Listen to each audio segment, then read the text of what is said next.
Okay, cool. So while we're waiting for the other people, it's not like we can't get started. And one of them's there, and the last one's Maddie. And Maddie, she's a quick learner, so we'll be good. Okay, hello. Oh, Maddie will be fine. Okay, amazing. So, yeah, hello, welcome to my first panel. It's going to be sloppy, and the good thing it is, because this is a Sleeping with Your Fans panel, so it was already meant to be sloppy. Hello. Yeah, this is going to be run in different ways, mostly because I'm very noise sensitive, so I don't want to hear anybody screaming. Hello, Owl, hello. Hold on, I can't hear you. Men never can. Okay. Okay. Oh my god. Okay, so obviously I'm gonna steal the one rule: when I'm talking, no one else is. Yay, very special. And yeah, the format's gonna be a bit different. So basically, I'll be kind of asking a bit of leading questions. We'll be doing like the hand raising thing, but you can interrupt people. Just once like a lot of people are interrupting, I will deafen on my end because I just can't do it. I don't have any interest in hearing 6 of you talk at the same time. If I wanted that, I would go downstairs and listen to my parents, and I'm not doing that. That's why I'm on the computer. Okay. We're gonna basically section it off, not by doing intro statements, because there's only so many ways you can say I don't like people sleeping with their fans. So I will just basically ask you for what your reason is. And you'll go on. No, I don't need to hear you have a soliloquy for 2 minutes. You can just quickly say the reason why. And then beyond that, at the end of each of these 2 topics, I'll be asking if your mind has been changed. And if it has, you'll tell me in which way has it been changed, and like what argument got you. And if it hasn't, just say like why you thought the other arguments weren't that convincing. And then yeah, we're just kind of learning as we go. May I have all the people that are, I guess, Owl, I can't see you raise your hand, but I'm hoping one day I will. So for everyone that's against sleeping with your fans, not smaller creators, but specifically just your fans, can I get a hand raise? Okay. Owl, I'm going to assume that metaphysically you have not raised your hand on this one. So then we will have 2 people that are pro this concept. So for the people that are against sleeping with your fans, I'll go around. So first of all, Dylan, why are you against sleeping with your fans? Please make it short and sweet. My ears can only handle so much of your voice. I've met fans. They can be really creepy fucking weirdos. I'm gonna be completely honest, okay? They don't really understand boundaries, and the shit is like super parasocial, where you're watching someone on a screen all day for 6, 7, possibly 8 hours a day, multiple days a week, while they have basically zero communication with you, and it just leads to like very like toxic relationships where they're super obsessive over you, and you don't like have that same amount of interactions with them.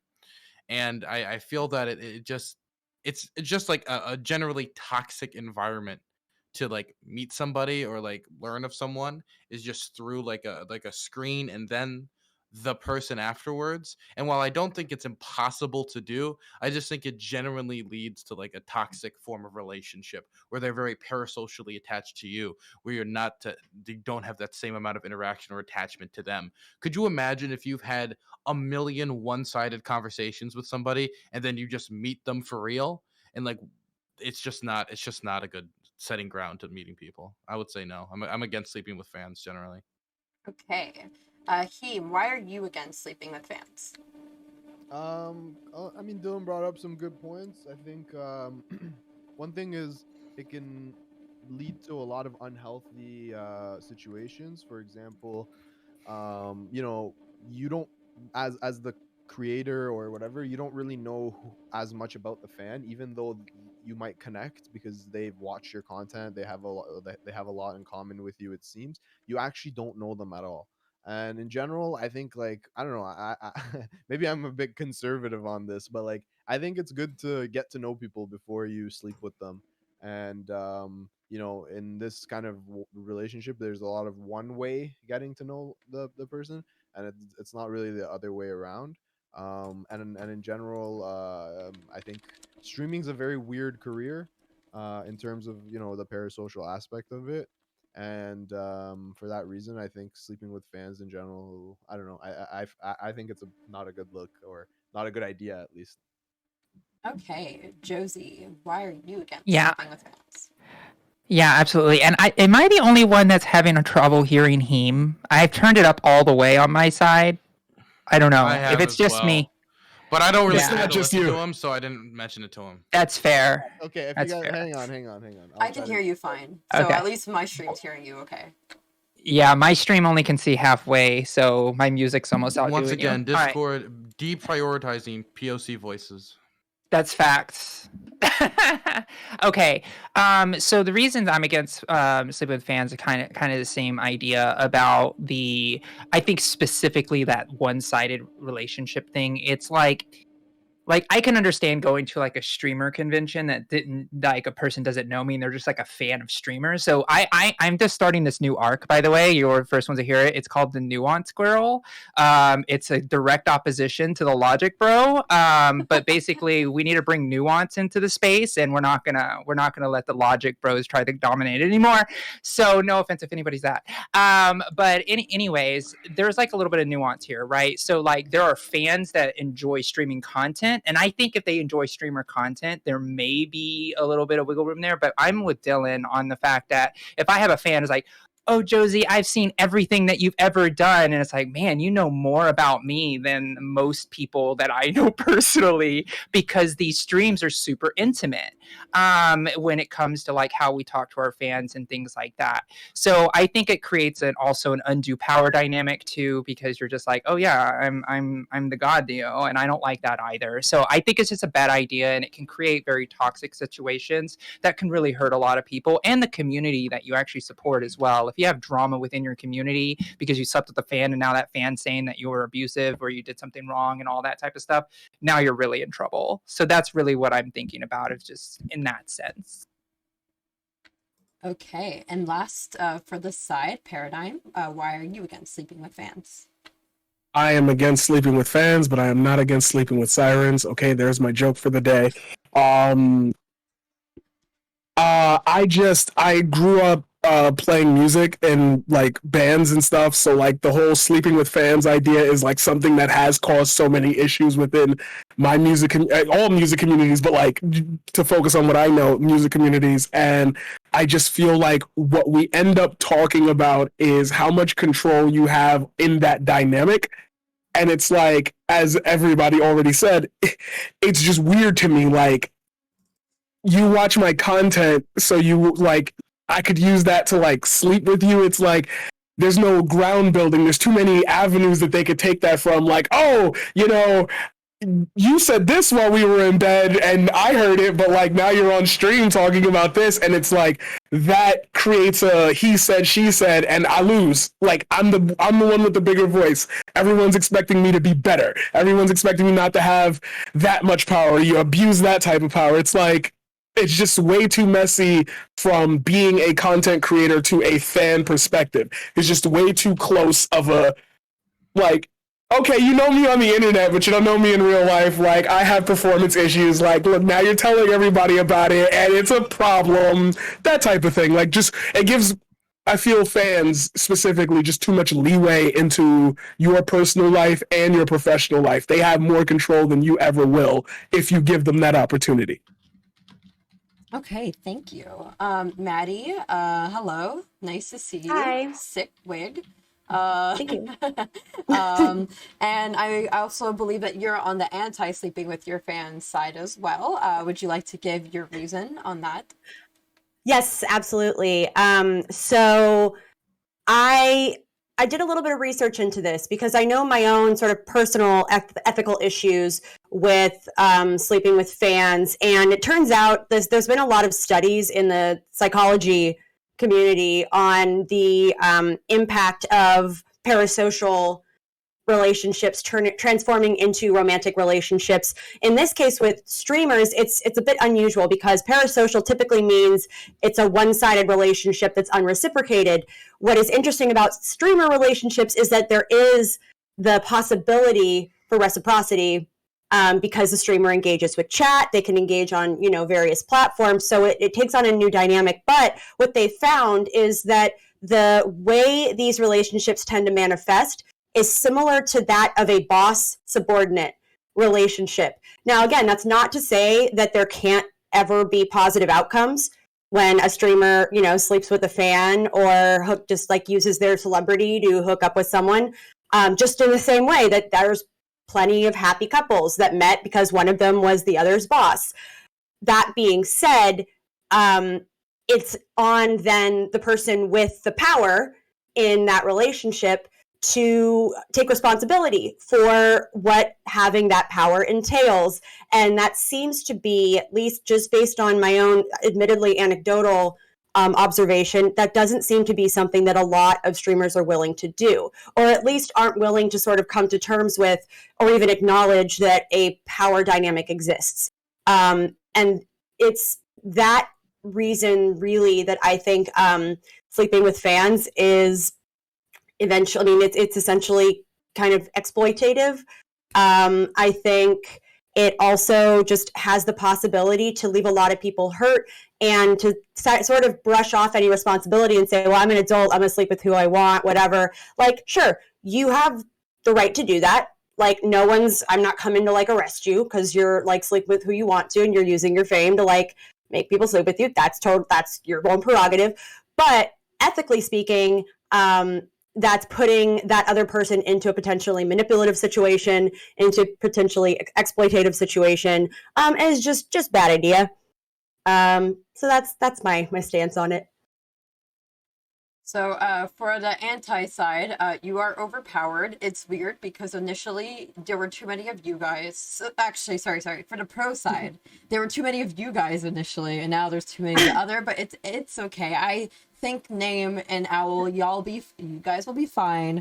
So you guys are going to be able to tell me your reason why you think it's okay, and then you can also directly respond to somebody else that had made an argument. I'm sure that you've heard several people speak right now, and you might have a disagreement with somebody's particular thing. And I'm not going to say after you're done doing your statement who would like to disagree, because you've already heard all the other sides. So I'll first go with Owl. You can say why you're okay with it, and who do you disagree with and why, and then same thing for Name afterwards. So I think sleeping with fans isn't necessarily automatically morally reprehensible. It definitely depends on how those interactions happen. But I am willing to see that generally we probably shouldn't do it because of the opportunities it does present for those manipulative relationships. Okay, and do you want to directly respond to anybody that has spoken so far? Not really. I think most of the reasons are generally well thought out, and I think I agree that it's a behavior that shouldn't necessarily be encouraged. I don't think I agree with necessarily morally condemning people that do it, if that makes sense. Like if someone does it but does it in a very in a way that isn't manipulative or abusive, I don't think we should go after those people. Okay, perfect. And Name, for you, would you like to give your reasons why you're okay, and would you like to respond to anybody in particular? Yeah, I'm gonna kind of do both at the same time because ironically, the reasons why I'm rather okay with a bit of nuance with the whole sleeping with fans things is actually similar for the reasons MaddyCakes cited. I've tended to look at it mostly through the aspect of a power dynamic, so like a boss sleeping with a subordinate, etc. And there are ways to deal with those kinds of relationships in properly. And in fact, when I tried to look up some literature to like try to get out of the whole anecdotal experience on this subject, and it seems like material power dynamics in relationships don't actually affect the relationships negatively or positively per se. It's the power dynamics, it's the interpersonal power dynamics in the relationship that matters. Now, obviously, there can be a correlation between the two, and there often is to a certain extent. But then where I want to go at is that it's up to the person with the material power, with the fame, to act responsibly and not use that to manipulate people, not use that to coerce people. And in that case, I don't see any problems with people being attracted to them and having an adult relationship with them. Okay, and last of all, surprise guest, the People's Champion, CTV. Hello, very nice to see you. Thank you so much for coming in. Yeah, CTV, why do you think it's okay to sleep with fans? And have you disagreed with anybody that's spoken so far? Well, it's pretty simple for me, right? As a conservative, right? Whenever I was making my way through the world to begin with, you know, I got to have a sit down with my dad, right? My dad, who is definitely conservative minded. He looked at me and said, "Son, you know, you're getting ready to leave off for the Navy." He says, "I just got some advice for you." I said, "All right, so what's your advice?" He says, "A piece of ass you didn't get is a piece of ass you didn't get."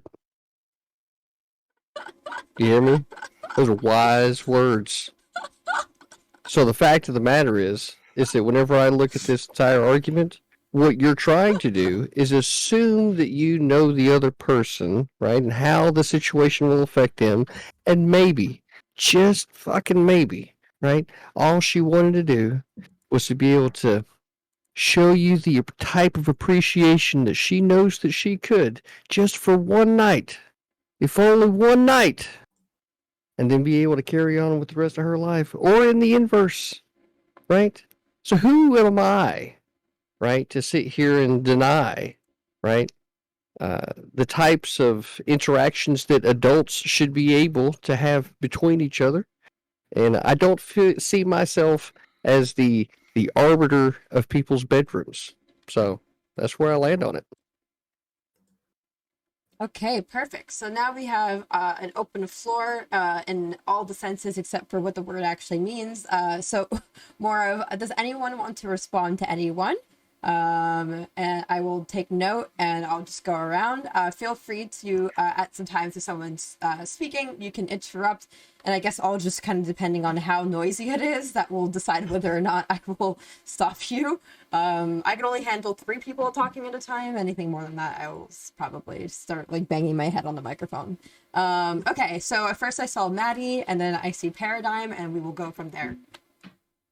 Yeah, so responding to Name, I believe it is, talking about how, you know, when I brought up the boss-subordinate relationship, how you saw that more as a plus because that's something that people are able to navigate or have at least like mechanisms, the ability to navigate. I want to point out the reason that any sort of relationship between colleagues, like there are processes in place, usually by that company, where you have to report it to HR. You have certain safeguards in place to specifically ensure that no exploitation is taking place, that there's no sort of retaliatory measures that happen should something, you know, cause them to break up or turmoil in the relationship. So I guess there's a reason that those types of relationships can work, and it's because like the people in those relationships have specific things they have to adhere to, at least with their employment, which is how they met, which is how they interact, to ensure that, you know, no one's being manipulated or exploited. That those types of mechanisms simply aren't present in something like Twitch. Like you can't report your hey Twitch HR, I banged this the streamer, so just as a heads up, you know, so I don't get exploited. It's just a little more tricky. Again, not to say that it can't be done, but it takes a very high degree of emotional intelligence and communication skills to be able to navigate a really tricky situation like that. And I don't know that those things are commonly held skills among the popular streaming community. You have to kind of know what the situation you're getting into to begin with. But a lot of people don't. That's the problem. Well, that's where you tell them ahead of time, right? You say, look, you're going to fall in love with me. And I don't mean like you already are, right? Like it's about to hit fucking home. You're going CTV, to not fall in love everyone with is me. like you, because in your case, yeah, everyone's gonna fall in love with you, CTV. That's always gonna happen. But and also, I'm wondering how could it not be exploitative to sleep with a fan? Like in what you guys were saying that like it could be exploitative, it could not be. I'm wondering in what situation how could it not be exploitative? Like by nature, I think their attraction to you is a kind of exploitative in my opinion. You know what I mean? And I would like to. Who there though for that though? That's CTV. Who's exploiting who in that though? It seems like that person, you know, they obviously have all of the power in the situation, and essentially it just comes down to, you know, a few key factors like, you know, does this person have a criminal record? Right, that's probably a good thing to know. Saying like, you know? I'm saying like from the fan's perspective, right? The fan just wants to get close to the artist because they have like, you know, like special feelings about the art that they make or whatever, and so they want to do anything they can to get close. And so that inherently, I think that dynamic makes it that the relationship that kind of attraction is exploitative, in my opinion. It's like exploitative in my opinion to like capitalize off of that. And this is just like anecdotal, but I have an example of like in the music industry, there was this woman in the 60s, 70s, like a completely hippied out lady who was doing all the big festivals, Woodstock, etc. She was sleeping with a bunch of rock stars. She slept with Hendrix, she slept with like Jimmy Page, some like big guitar heroes, etc. And she had this thing where she would make molds of their erect penises, and she has a collection of a bunch of like erect penises from rock stars, and she's really proud of that. Like you can find interviews of her. She's happy she had those experiences. She's happy she had those one-time interactions with those famous talented people, and she obviously it's just anecdotal. It's just one example. Obviously, she didn't feel exploited. She got something out of it. The artist got something out of it. So I agree. There are definitely like I guess those you could say the people who enjoy the exploitation, maybe. Give me just a moment. Sorry. Can we just give a moment for a Paradigm, because I know that he raised his hand initially, and then we'll like loop back around. Appreciate that. Thank you. I lost the thought, but I'm getting it back. That's the problem though, is that the exploitation is. When we talk about streamers, we're talking about a very specific type of content. We're not talking about like famous Twitter users. Like that's a whole different thing. Whereas in like, I'm just reading your words and I've seen your profile picture and I think you're kind of cute and you say a lot of dumb shit on the internet. Like, what's up? Like with streamers, it's like you're in my house. Like, I think that you're going to come into my house when we're about to do the thing and you're going to start describing parts of my house that I'm like, how did you know that? Like, it gets creepy. So like, you're already in my, like, my space, my world, and I don't even know who you are. Yeah, I'm gonna get that ass, but like, that causes a whole level of problems, like, after, like, did you remember, like, imagine them typing in your stream, do you remember? Did you remember to do the dishes? Like, Yeah, but that's kind of the thing, though, too, right? If they walk in and obviously they know their way around, then when I tell her I'm hungry, I want to go get a fucking sandwich, right? Go get me a fucking sandwich. You know where the fucking bread's at. You better motherfucking slather that mayo on and motherfucking bring me a bologna and cheese. I'm fucking hungry. I know you know where the kitchen's at, so quit fucking around. You know? Yeah, in that type of situation, you gotta turn the negative into a positive here, and I feel like too that like with the people thinking that there's a possible exploitation, right? Is there an assumption too that you're going to be able to deliver right on the climax of the evening?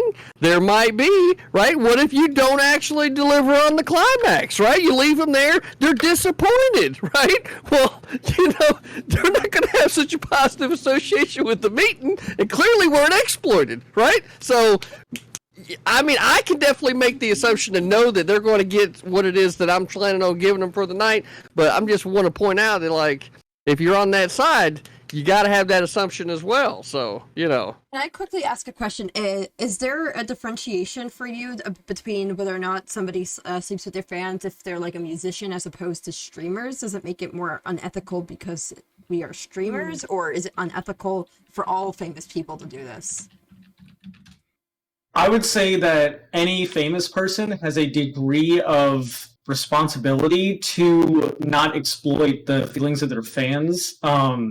Because even if you can argue that, a streamer's, fame is a little more intimate, people can still showcase like a similar amount of enthusiasm when interacting with a rock star, even though they've never seen the inside of their home or interacted them in any direct way. So I would say all famous people have some level of responsibility when it comes to not exploiting the feelings of their fans and the ways in which they interact with their fans. But as I said before, I think you can go about that in a non-exploitative way and in ways that don't harm the other person or set up unhealthy expectations.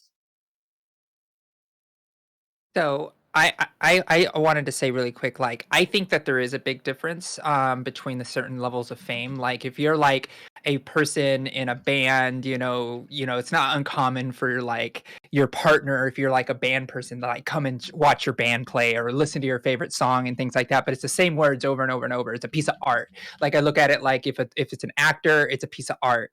I do think that there is a distinction, and I think you're right with the nuance side of like, well, let's make sure people aren't being abusive. It's like, I'm this famous person, do these things for me, kind of like what other words were coming out. But I think honestly, like when it comes to specifically streaming, I think that there is a lot of room for things to get a little bit, I'm going to use the word kind of creepy, right? I think it would be kind of creepy if I was like dating somebody or with somebody and I was like, even if it was like for one night, I'd be like, oh my gosh, it would be like, I don't know. It feels like it would just mess up my community. I know it's more maybe my own personal preference because I just don't think it would be good for my community if I'm known for like sleeping with fans every now and then.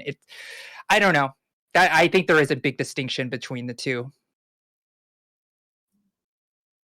I guess the only distinction there is whether if it's kept private or if it's made public, right? That's another thing. Also, if you're a streamer and you start sleeping with fans, you don't know these people that well, but they know you very well. They not only know everything you've said publicly on stream, but they know something really intimate about you, possibly your sexual interest, possibly your sexual activity. But so do random people on the street that you sleep with on a day-to-day that don't know that you're a content creator. The random person on the street doesn't necessarily know everything about your career or how to exploit what they've just learned about you to try to take aim at your career, right? Let's say what if someone you're sleeping with does get familiar with your content and your career, etc. Well, that's a possibility, but it's a lot less likely. And because the thing is, there's a chance that somebody randomly you meet on Tinder finds out about your career and then they go do it. True, but there's a lot of steps there that need to happen. There's less steps that need to happen there for somebody who already knows about your content, has already watched a ton of your content, to then use that private, intimate moment against you later. And also, I want to say, I think, kind of like there's also a difference between the streamer and like a big artist, for example. I think the streamer one is even maybe at times worse because a big artist, you might have no expectation, like you were saying. She just wants to have the mold of the erect penises or whatever, right? Because it's like a one-off. They know that this artist is like only in town for the night, and they're like, this is their one shot, whatever. Then that's one thing. But a streamer one is even crazier, I think, because it kind of gives people, that feeling of like, I don't know, deeper connection, I guess. Streamer obviously has a deeper connection than just listening to an artist's music. A lot of people don't even know artist band names, let alone like spend hours with them and stuff. Yeah, but there's still a comparable parasocial bond there, though. Like I don't know music and the streaming. I don't know if there's any way to actually determine someone's parasocial like the parasociality between a streamer and an artist. I don't think there's a way to determine the levels there because I feel like there are people that react in very similar ways to both artists and streamers. Okay, so we're gonna have Heem speak, and then we're gonna have Name, then Maddie, then CTV. Yeah, I mean, I guess you could say like there could be someone who listens to an album like obsessively 1,000 times in a row versus someone who just drops by a stream and finds the person attractive and reaches out to them. But like, I think in general, it's pretty safe to say that there's a reason why streaming has the biggest like return for, you know, content creators, right? Like you can, with, you know, 100 viewers, be making like pretty decent like side money. Whereas if you have like 100 listeners of your music, you're not even going to be touching that same kind of like monetary return, right? So I think the monetary return of streaming suggests that like it's obviously more like of a parasocial thing than any other medium, I think. Okay, so now we're gonna go to Name, then Maddie, then CTV, then Dylan, and then Paradigm. So I agree with what you're saying, Heem, now, and what several other people have been saying, which is that in the vacuum, the parasocial aspect of streaming does make it a bit different from like a traditional celebrity. But I'd like to add, though, that a lot of celebrities are very, very followed through social media, through celebrity media. And you see those same parasocial dynamics emerge then, of people learning a lot about their lives, speculating about their emotional state, their psychological state, imagine like creating all those like parasocial connections between them and those celebrities. So you can still have that with more traditional forms of celebrity. And I don't know. I guess that's all. I would say, I don't know. I guess you could say, I don't know. I would still classify maybe, you know, like, there's a lot of celebrities that are not like social media, I think, is kind of bridging the gap between these two forms, you know, like you're saying, Insta stories and stuff like that. But I think yeah, like even you'll see Insta people that are massive, right, have hundreds of thousands of followers, but they don't have the monetary return from their fans as streamers get. Like I think nothing touches streaming in that way.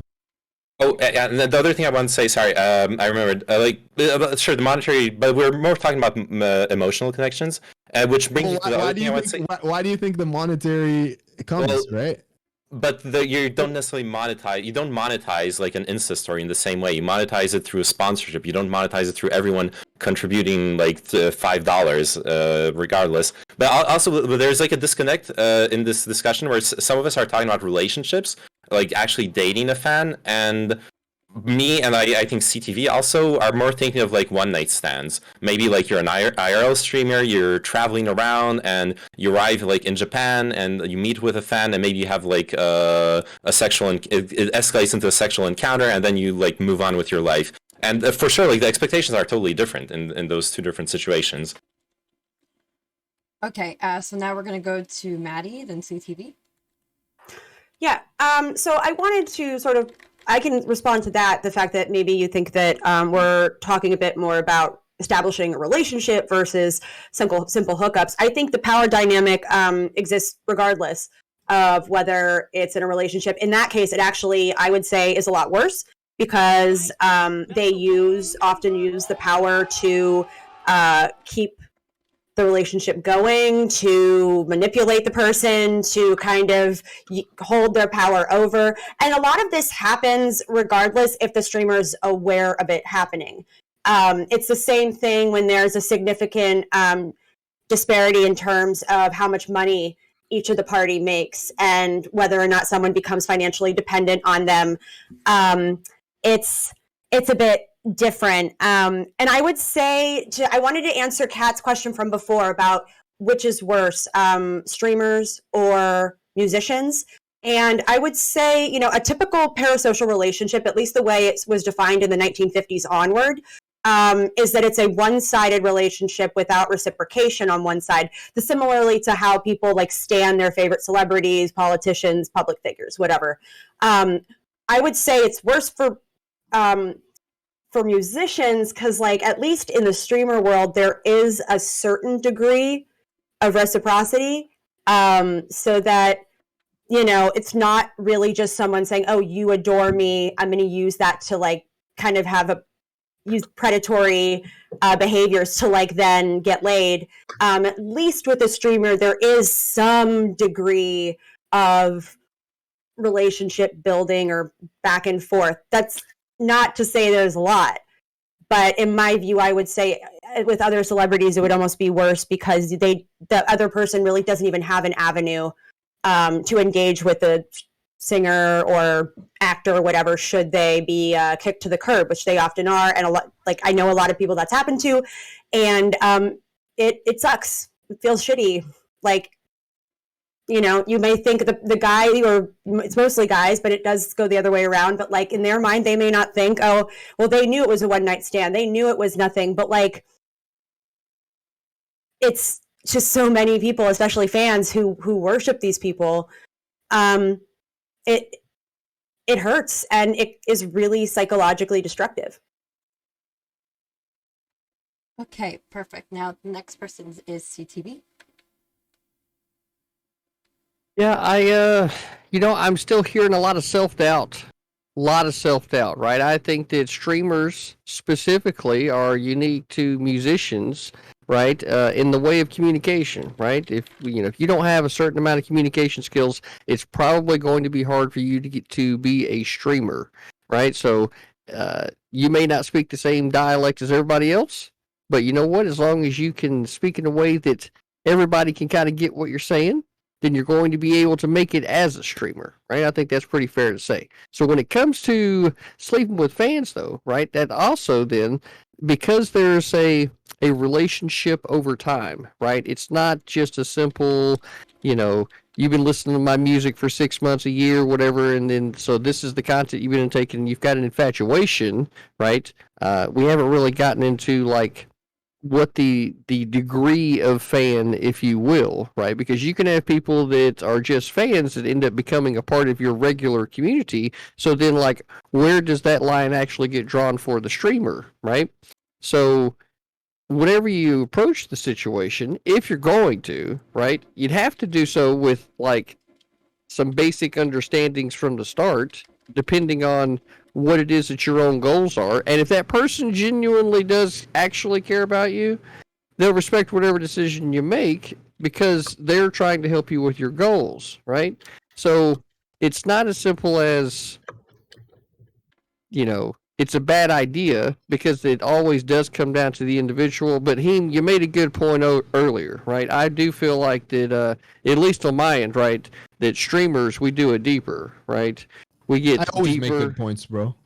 Deeper into the connections, right? Deeper into, the levels of relationship versus anything else. It really is just a much deeper experience.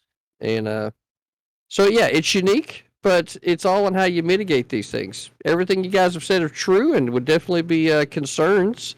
But if you're, if you're in the situation where this is a possibility, this is probably a good panel to watch in the future to find out what the things are that maybe you might be concerned about that you want to address ahead of time. Can I ask a quick question before I pass it off to Josie, because I know Josie had her hand up. This is just a quick, you can put your hands up. Do you guys think that the average if we took an average, ask yes or no to everyone who's ever slept with a celebrity, do you think that the average person would say they enjoyed it, or would you think the average person would say they regretted it? I have no idea. I feel like most would probably say they regretted it, but I don't know. I would agree with you. I think they regretted it. Yeah. I would be on the regret. Yeah, I would say just, regret. I guess to make it not like a I don't know. I screaming would say the thing. Do you want to majority would just say they quickly enjoyed it. go around? Yeah. Okay. So Dylan thinks yes. Josie thinks. The exact question was, I think probably regret. I would think regret. Maddie, you think Same. regret? Okay. Name. Yep. I no fucking way of knowing. Okay. If I have, I don't know. Paradigm. Like, would the median be a 0 or a 1? That's what I'm asking. Well, you'd have like compared to the base rate of regret from one night stands where there's not like a power dynamic. You know what I mean? Like we Well, to make like an education. well, but no, I would add this. This is a caveat to like my advocacy against one night stands in general. Like, I think that this is just like a asterisk addition to it. So that's my take, anyways. But anyways, listen, I fucking want to pass it to Josie. I feel like Josie has been wanting to say. Oh, I have a really quick question too, to kind of like maybe add some nuance. Whenever you guys want to let me answer the question. Oh, go ahead. Go ahead. Yeah. CTV. CCTV, what's up? Yeah, I definitely think that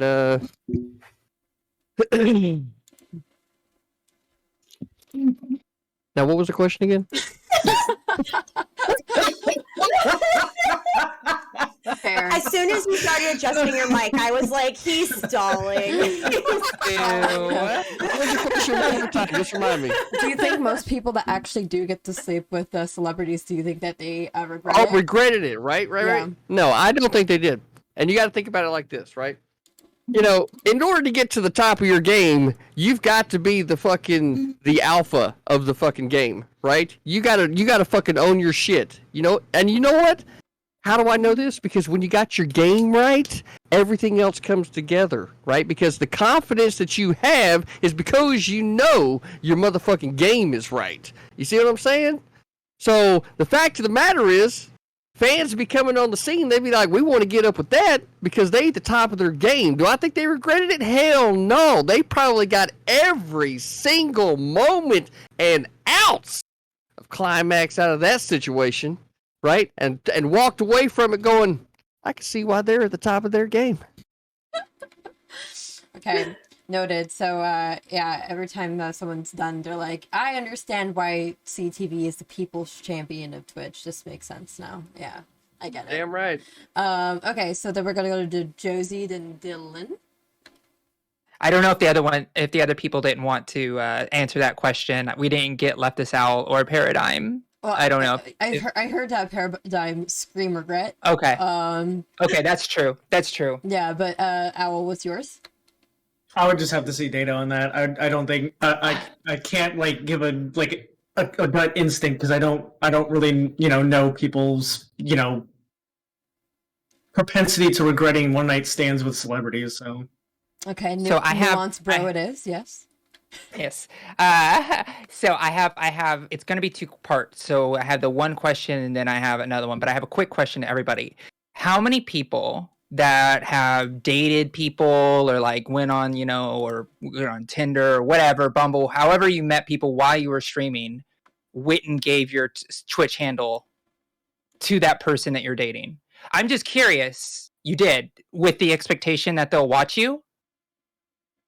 Honestly, I was so fucking tired of the Tinder profile with the Instagram thing, like trying to farm follows. At some point I added to my Tinder profile, like you're farming follows, come follow me on Twitch. I never got any viewers from it. It was just a meme. I got a story about this. Oh no, I've had people I've given people like my Twitch and had them watch me play drums and stuff like that, and I've gotten laid off of that stuff. But we had met beforehand. Ah, see, that's They were okay. like, she That's has different great too. handwork. But you no way. didn't do it right away. You didn't do it right away Bodes though. well. There's nothing like Yeah. having fast fingers. You hear me? Okay, so I'll let Dylan and All Heem right. answer, and then I want to get I'm a to the drummer nuance. too. You gotta have the fucking finger work, Moving right? on. Mother. Moving on. Okay, Dylan. There's two Yeah. stories here. So the first story is when I was in the mental ward, and this is somewhat like correlative a little bit. I remember them asking me what I do for work, and I answered like, "Oh, I do some I'm a streamer. I do streaming stuff." Oh, really? And then they looked me up, and then while in front of me, they're playing my YouTube videos. And this is the person who's supposed to be there for like mental stuff. And the first video they click is a debate with Redneck. And if any of you guys know Redneck, Oh God. it was him arguing how saying I hate black people isn't racist. And so I'm sitting there just watching them watch this, and it was one of the worst experiences of my life. And I at that moment swore that unless I didn't have to, I would never tell anybody I'm a streamer. And the other time was I remember I was like doing some one night stand with somebody, and like I remember like when they were leaving, like I was like, oh, I gotta get this video released. Like video, I was like, oh yeah, I do some internet stuff, and then they looked it up, and in front of me they're watching it, and it's just an aggravating experience every time because you already got to be a certain type of person to be like want to watch streamers or like commentary channels, and then it's even more niche when it's all political because then not only is it weird if they don't agree with you politically, it's also weird if they think this internet stuff. There's a million different like aspects to it that make me never want to tell anyone. Not even mentioning like the parasocial stuff. But if you do meet them first and then they find out, then I think it's okay. I think one thing here's a piece of advice. I think this would be the sickest game. Tell people if you meet someone, right? Tell them you're a Twitch streamer, but don't tell them what your channel is. Let it linger. Just be like, yeah, I'm a streamer. Don't worry about it. Like, whatever. Just get to fucking know me first, and then we can go. Like, that's a way sicker thing to do. Is like, just let's get to know each other first. Let me see if I like you, if you like me. Then I'll tell you what my channel is like down the line. There's no reason to rush it. Well, I guess maybe that's just a different way to look at it, because at least some of the stuff that I've been thinking is like, I'm thinking 2022, I need to get some damn business cards, right? And then as I fucking meet people in the world, when I'm stopping having conversations, hey, you want to talk to me again? Fucking, here's my business card. You can come by and find me on my Twitch channel. I mean, how the hell else am I going to grow a fucking conservative network on this platform anyway, right? I'm going to have to hand out fucking business cards so motherfuckers know we're here. Dating. I'm talking about dating. Are you handing business cards to like potential girlfriends or something? Like, oh, here's my card. Call me. Let's normalize that. I would love. It would just make things easier. Yeah, pretty sure to be like, are you a drug dealer or are you like selling crypto? Like, what the fuck is happening here?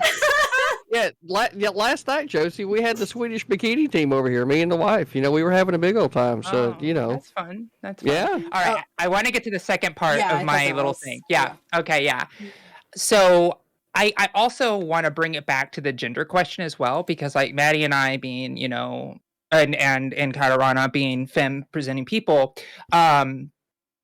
do you think that there is a little bit of a different dynamic being a woman content creator versus a male content creator? And no shade at you, CTV, but a lot of your comments focused a lot around the gratification of like, I'm going to get this in. It's like that masculine like numbers game versus like, for me, it's like, I want it to be good and like have some form. And I think like, when you have one night stands as a woman, it's like, ooh, should I have done that? And the other person's like, yeah, I did it, right? And I feel like there's like a trophy mentality versus like actually trying to get with that person for good reason. I don't know if that's really apparent here, but I just kind of wanted to name it. I don't know if any of the other women have a thought on that, and then we can go back to the boys. Oh, I 100% agree. And I think a lot of it too is like, there's people kind of mean about how men aren't as good at getting women off as women are getting men off, because I don't know, it's a little more, maybe a little more complicated, a little trickier. Guys, pretty straightforward. But I think because of that, like guys, that maybe could lead to some of the differences in how we view sexual encounters. In fact, at least, in the long-term relationships I've had, like and I'll get TMI here, like I have just like more gratifying sex with people who know me better because like they know what gets me off. One night stand, it is so rare to like be with someone who knows that, then also connects with you on the emotional level that I like, at least I desire in any sort of thing. So I don't know,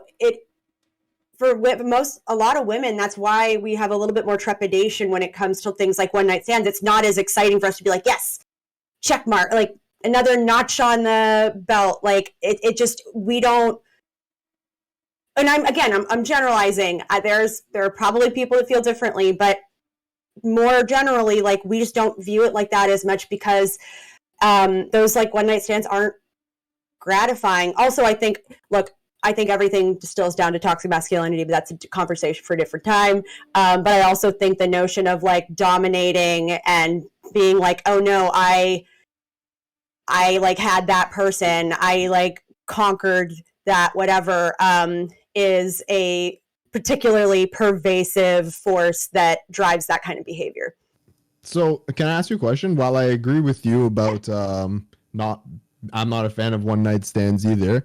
Do you think that it's kind of, on one hand, now listen, I'm not a woman creator. I don't know how difficult it is. I'm sure it is very difficult because I see a lot of cringe in chats. But I'm wondering, like, do you think that on one hand, because I know there's a big push for women to kind of own that as well, like, fuck yeah, why can't women enjoy one night stands and stuff. So I wonder if in some way it's kind of, I'm sure there's some female creators who fuck around with fans and are feeling, you know, empowered by it, that they have, you know, all these choices or whatever. But like, I don't know. I don't really know which is the best to push for like everybody to not do one night stands, or for you know, or for women to also do them as well and enjoy them, and you know, we normalize it. Well, Yeah. who's the person that was building those replicas from the musician?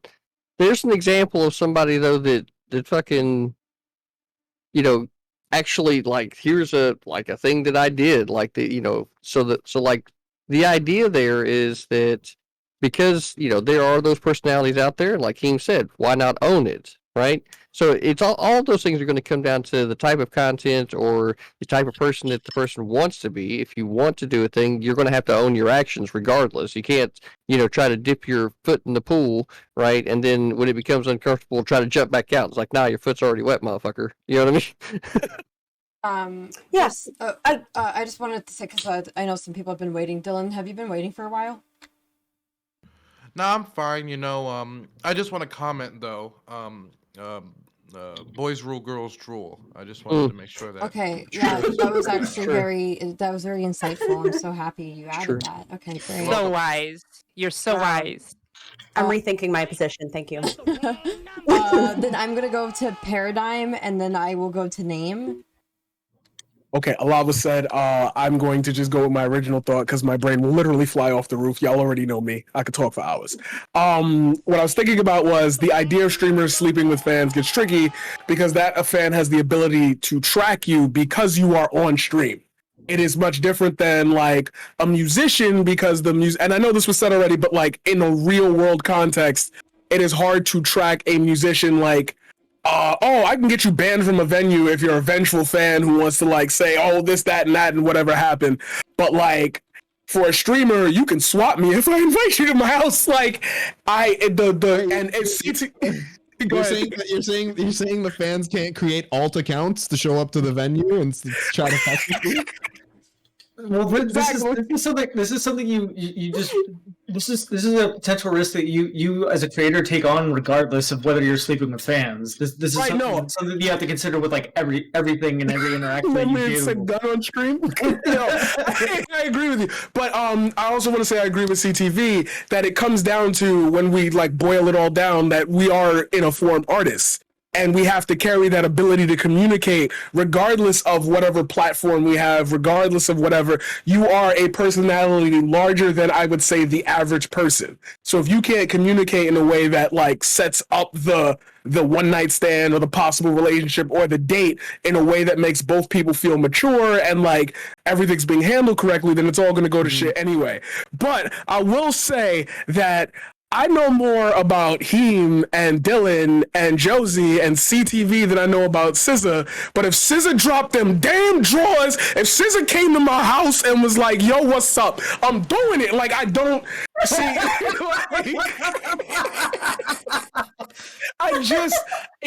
And that brings me to that power dynamic. It's like content creator versus content creator paradigm. So don't sell yourself short, bro. That's true. That's true. That's a different world. Thank you. I appreciate that. But like, okay, but like power dynamics, it's like I'm willing to say that out loud. Like, damn, I would do it. But like, I know less about SZA. I only know her music. I don't know anything core about her. I feel like as streamers, we generally get personal by default. You know, it's like I'm playing a video game and like people are asking me, how am I good at this game? I'm talking about politics. What do you know about politics? What are your positions?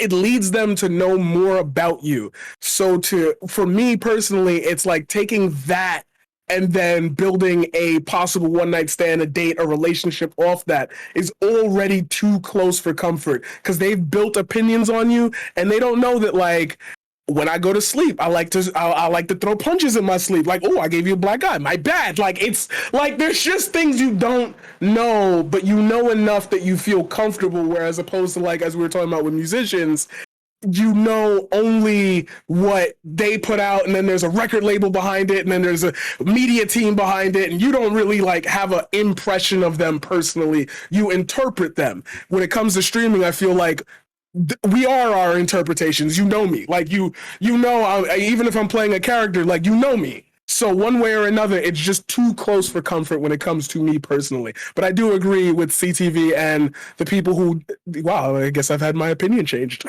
I do agree with them in the form of communication needing to be a more approachable topic that people can work through to get to a point where, okay, somebody likes me because of my stream. I can have a conversation. Let's go for a cup of coffee type of thing. You know, it's good that you're getting on board with this paradigm shift because, I mean, see, because the reality here is that Dylan pointed out earlier, right? It's different for content creators and fans versus content creators and content creators, right? So now that we know that you're on board, we're going to have to get you on the memo. That way you know what's going on in the rest of the room. Don't you know talk what I'm about saying, buddy? content creators and content creators yet, because that's what the next topic That's is. the next topic is. I think it's just important to establish that power dynamics existing in a relationship isn't necessarily grounds for that relationship being unethical. It's all in how those power dynamics are preyed upon or how they affect the relationship. So I Men think are dumb though, so like, oh no, I'm just 100%. And I think that if we're boys are really dumb. Oh, we're Men doing know how to it. handle business. Several people Hold on, talking let at me the same finish. time. Men are extremely dumb. Okay. I agree. That is why we should. It has push nothing to do with for- men being dumb. It has nothing to do with men Okay, being dumb. It's just the nature of content creation, right? If you're saying, Leftist Owl, that people, you know, if they create a relationship with a fan and then end up getting married and having kids, I don't think people are going to say that that's like the worst thing in the world. But 99.9% of the time, these relationships end up being one night things and they move on, or they're used for a short period of time and then they're cast aside. This is more often than not what happens. So obviously, I'm going to agree with you when you say that just the power dynamic alone isn't the thing that makes it the problem. It's the way that it's used. But in most cases, when it comes to content creators and fans, it's abused. That's the problem. Okay, so we're gonna go to name, then we're gonna go to Dylan, and then we're gonna do the not closing statements, but yeah, the format I had said before. If you had come in late, you'll see what I'm doing when I do it. Okay. So name. Yeah. Okay. I just wanted to add, like going back, Josie, when you're talking about the whole like responding to CTV's like whole kind of like toxic masculinity, you're a dude, you got to fuck everything that moves. Sexual conquest. Type thing. Sexual conquest. Yeah. I just wanted to respond to that because that's a fucking pet peeve of mine. Like as a male presenting person, I had internalized that as that if anyone shows any kind of attraction to me, I'm supposed to have sex with them. And it took, I had like a breakthrough sometime, like as a young adult, like, wait, if I'm not attracted to them, why should I have sex with them? I should know what I want first before engaging with someone. So I actually think it's so important that you brought that up. But I'll the subject of power dynamics, like I keep going back. I want to like try to look up some like I was saying earlier, some data on the questions, and there's a bunch of social psychology literature on it. Obviously, it doesn't take into account the parasocial dynamics. That's a very new thing.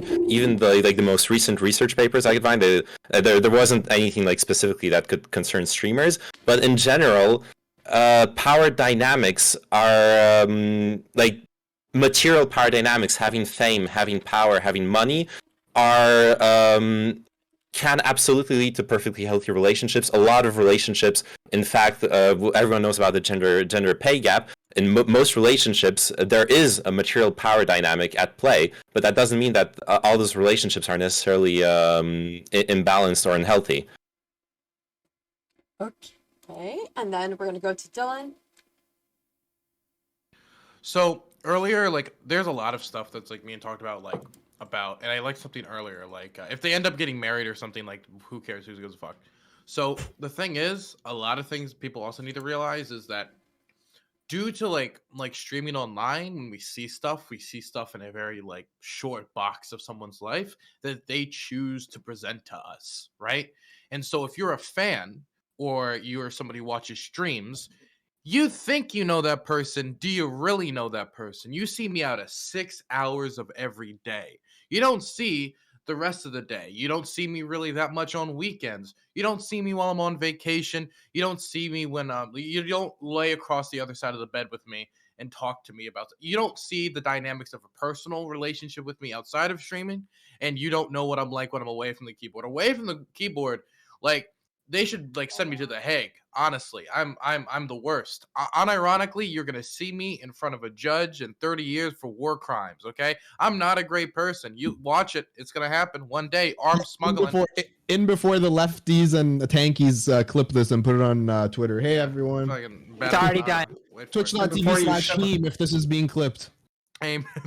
Amen. You can find me at Twitch. I'm at twitch.tv/Hasanabi. Okay, I am the one claiming to be a war criminal. Okay, so, but to be serious for a second, you don't see those dynamics, and so that's what I think that's different about meeting someone on a date and going and meeting them IRL is you get to see more dynamics in front of them, and you don't see this perfectly packaged version of them that's supposed to be marketable to large audiences where they have all these special effects and stuff. You don't see them across the dinner table. You get to have that in-depth conversation with them one-on-one where they answer your questions about what you want, they answer their questions about what you want. And so that's something that also gets me. That's where I see the like hardcore parasocial stuff can create a thing where you're with that person, you try to do something with that person, it becomes not nearly as rewarding as you thought it would be because you expected to meet the streamer and you ended up meeting the person.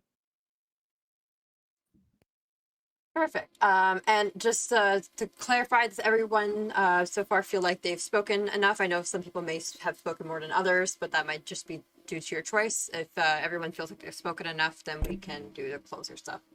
I just wanted to say, I guess I just want to bring up this last point, which I think is important, but we can move on. But I just kind of wanted to make sure, like the sexual conquest thing, I think is a pretty important piece of this conversation because, like, even a fan or maybe even a creator, like, there's a lot of like, I guess rape culture. I hate to say it, but that's what it is. Where it's like, oh yeah, I slept with all these people, or these women creators, like, oh yeah, I dated her, like all that type of stuff. And it's like, I don't know. I think that plays a lot of the factor in myself and why I choose to not really sleep with fans as well, is because I don't want to be a victim of someone who was like wants to go to their friends later and be like, oh, let me tell you what happened.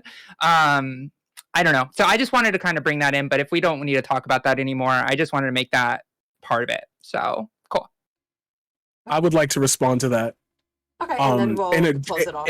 Yeah, just in an agreement. That is one of the things that has always frightened me. And I think that when we talk about this at very ground level, I think we all have that inanimate fear of doing it unintentionally, perpetuating that power dynamic of man over woman, man conquest. Like we are, or at least me, I'm afraid of doing that unintentionally. And there is this culture where it's like, oh, I slept with Valkyrie and Pokemon and this and that, and then like, but like for a woman, for her to come out and say that, you'll definitely get more backlash than like congratulations. And yes, that is a culture that women are trying to own and change at the moment, but I'm not going to pretend like everyone's going to wake up tomorrow and be like, you go girl. Like it's going to be a lot of hate before it gets to a point where it's like, I'm doing the same thing that you're doing. So when we live in that and then we put everything that we talked about today into a bubble, it's like, are we even talking about women being able to own this same conversation in their own space? And me personally, I do not believe that we have reached a point where women own that ability to have that conversation. So until we do that, I will just say personally, I don't think it's good for streamers to engage in that, because that is a whole other dynamic that has real world effects. And to kind of just to lead it into closing statements. We'll also kind of, I guess, make this yours, but the question, if you're going to lead it into closing, I just want you to answer, has anybody changed your mind? And if not, can you explain like why the other side was not able to change your mind? Okay, so yeah, like Maddie said earlier, and I had it, I listened, I gotta get it again. Okay.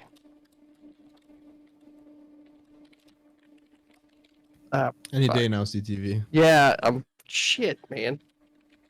She said it earlier. Take your time, no worries. I know, fuck. I know it takes a while to start that fire. I can hear the logs crackling right now. Well, she said it. Oh, that's what it was. That's what it was. Here it is. All right, now, so see, Maddie said it earlier, right? See, and this is the important thing to recognize when it comes to the dynamics of these relationships, right? Is that not all penises are built the same, okay?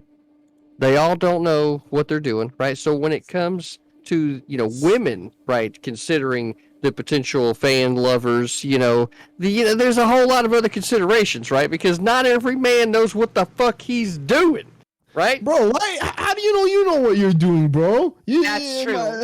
Mighty Believe confident me. over there. Mighty confident for reasons, right? You know why? Because women tell me, you know what the fuck you're doing. Is this part of your closing statement as to why I the think other side so. was able to convince you or not? Is because This women is a told CTV you? advertisement for fans, I guess. Yeah, I guess the The man ads is a are out. promotional machine. Don't question his methods. Handing out business cards, remember? So That's right. Also, I had no idea that's what I said, but I guess I did. yeah, 'Cause- I mean, there's different You said it concerns, with your right? eyes, For the Maddie. man, You said it right? with your Like, eyes. My mouth said for- something. My eyes said, "No, not all penises are created equal." sure. But it's true though. That's why the woman, she had so many different. If every penis was the same, it would have just been one statue. But there's multiple statues, right? So. So that's the difference for, the considerations for men and women when it comes to sleeping with fans or not, right? Not everything's the same. And at the end of it, right, this is why if you're even considering any part of this, I wouldn't recommend one night stands at all. I would definitely say that it needs to be like 3, 6 months, year. You know what I mean? Like, as you would any other friendship that maybe you decided you wanted, but like I wouldn't be like, oh, you've been watching me in the community for 3 months. Maybe I know your fucking screen name, right? It's like, no, that's like when we started getting to know, or you started getting to know me, and maybe I got to know you like this little bit, right? But now that we've met, now there's a whole another clock that starts over, right? And then you see what I'm saying? So it's all about levels and mitigation and being able to handle it as a mature adult, consenting. That way, feelings can't get hurt because I told you ahead of time, right? I'm only going to break your heart. Okay? Okay. Okay, so has anyone changed your mind? I think we've all kind of came together, right? In the idea that, there's two sides to this coin and it depends on how you approach it. So I would say a changing of a mind, but I would say, recognition of all of the really great points that people need to be considering, before they would engage in such activity. Okay, I'm just gonna throw it at random places, and if you're not ready, then I'll come back. Okay, so name. Has anyone changed your mind? And if not, why have they not been able to change your mind? So fundamentally no, but yes and no, right? My stance never was that you should like have sex with everyone anything that moves. All of you talked a lot about parasocial relationships. That's something I actually hadn't really considered that much, and I think that's actually really, really important. Like how the stream is a window into your personal life, how expectations can be completely wild from a fan, and so on and so forth. Definitely definitely a domain where you have to tread on eggshells. That's kind of where my mind's moved from the start of this conversation. That I still think it's okay, but you gotta be fucking really careful with how it's going. Probably more like what some of you are saying, like getting to know each other, making sure that everyone's in a safe situation. I find it really interesting that in the discussion we simultaneously discussed how there can be an abuse of power from the viewer onto the streamer of like destroying their reputation or doxing them or swatting them. but as well as the obvious abuse of power from the streamer onto the viewer using their fame and the fascination that there is for them. It's interesting that the abuses can go both ways as well, and it's interesting that both aspects were brought up, and that everyone needs to do their best to be safe. And finally, Dylan, you changed my mind. I'm never going on a date without the gamer LED lights in the background with me and all that stuff. I need to present like with all the filters. That's a really good idea. Dylan, that means I guess you're next. Has anyone been able to change your mind? And if not, why have they not? No, because fundamentally not really many people in here disagree with me, and I'm not, even if someone was to make the argument to me that it was ethical to sleep with fans specifically, which I do think the discussion between sleeping with fans and sleeping with other creators is fundamentally different. The risks are just too many. Right? It's just too fucking risky for not even just for the fan, but for the fucking creator. Because ultimately, that fan will always know more about you probably than you know about them. And so what you're doing is throwing yourself at somebody, not like a normal one-night stand, where they know a lot more information about you than you do about them. And it can not only create like some obsessive stalker moments, but it can also create some weird kind of like moments where they can use this personal information against you that they've gained that not all the other fans have. And I also don't even trust them to necessarily not be malicious, but not be responsible. What if they hear this information and they're like, they don't want to be a bad person, but they let some shit slip while they're talking to other fans, right? Because they have this special thing that not all the other fans have, and now they're going to be telling everybody else. So yeah, no, it's just, even if you could argue to me that it was ethical, it's just too risky. You know, I don't need a dark triad moment. Okay, the next person I'm going to throw it to is Maddie. I don't know that my mind's been changed. I think I hadn't really considered the angle of musicians and like that as much in connection to sleeping with streamers. I think for me, I look to a lot of the data and I look to a lot of the studies that psychologists have done on these types of relationships and sexual encounters, because this is something, especially in the past 10, 15 years, psychologists have been examining pretty closely. And overall, the general consensus seems to be that while, you know, there are ethical ways to have these kinds of relationships, it's really, really hard. And more often than not, you're setting someone up to be manipulated or exploited or just to encounter psychological harm.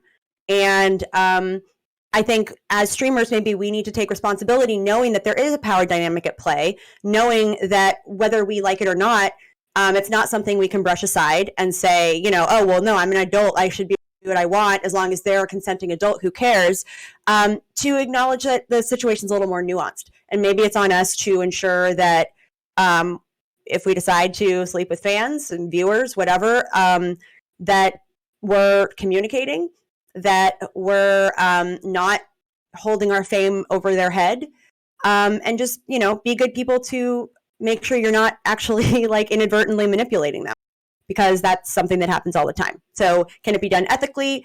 Sure. But it just in general isn't a good idea. Okay, I'm going to throw it to Paradigm. You are muted. All right. I know. Don't worry. I know.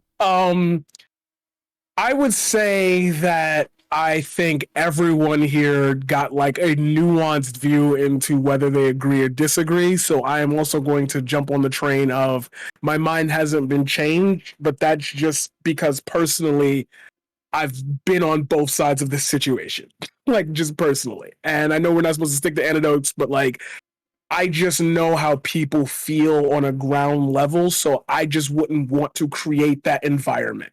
Like that's not what I'm here for. But if people argue, yeah, for sure. Sorry, I talked to I unmuted. I apologize. It's all good. It's all good. You're good. You're good. I will say though that I think that if I'm going to be good faith, I will give it to the idea that I think there just needs to be more of a conversation on responsibility, because the barrier for entry to do Twitch streaming is low.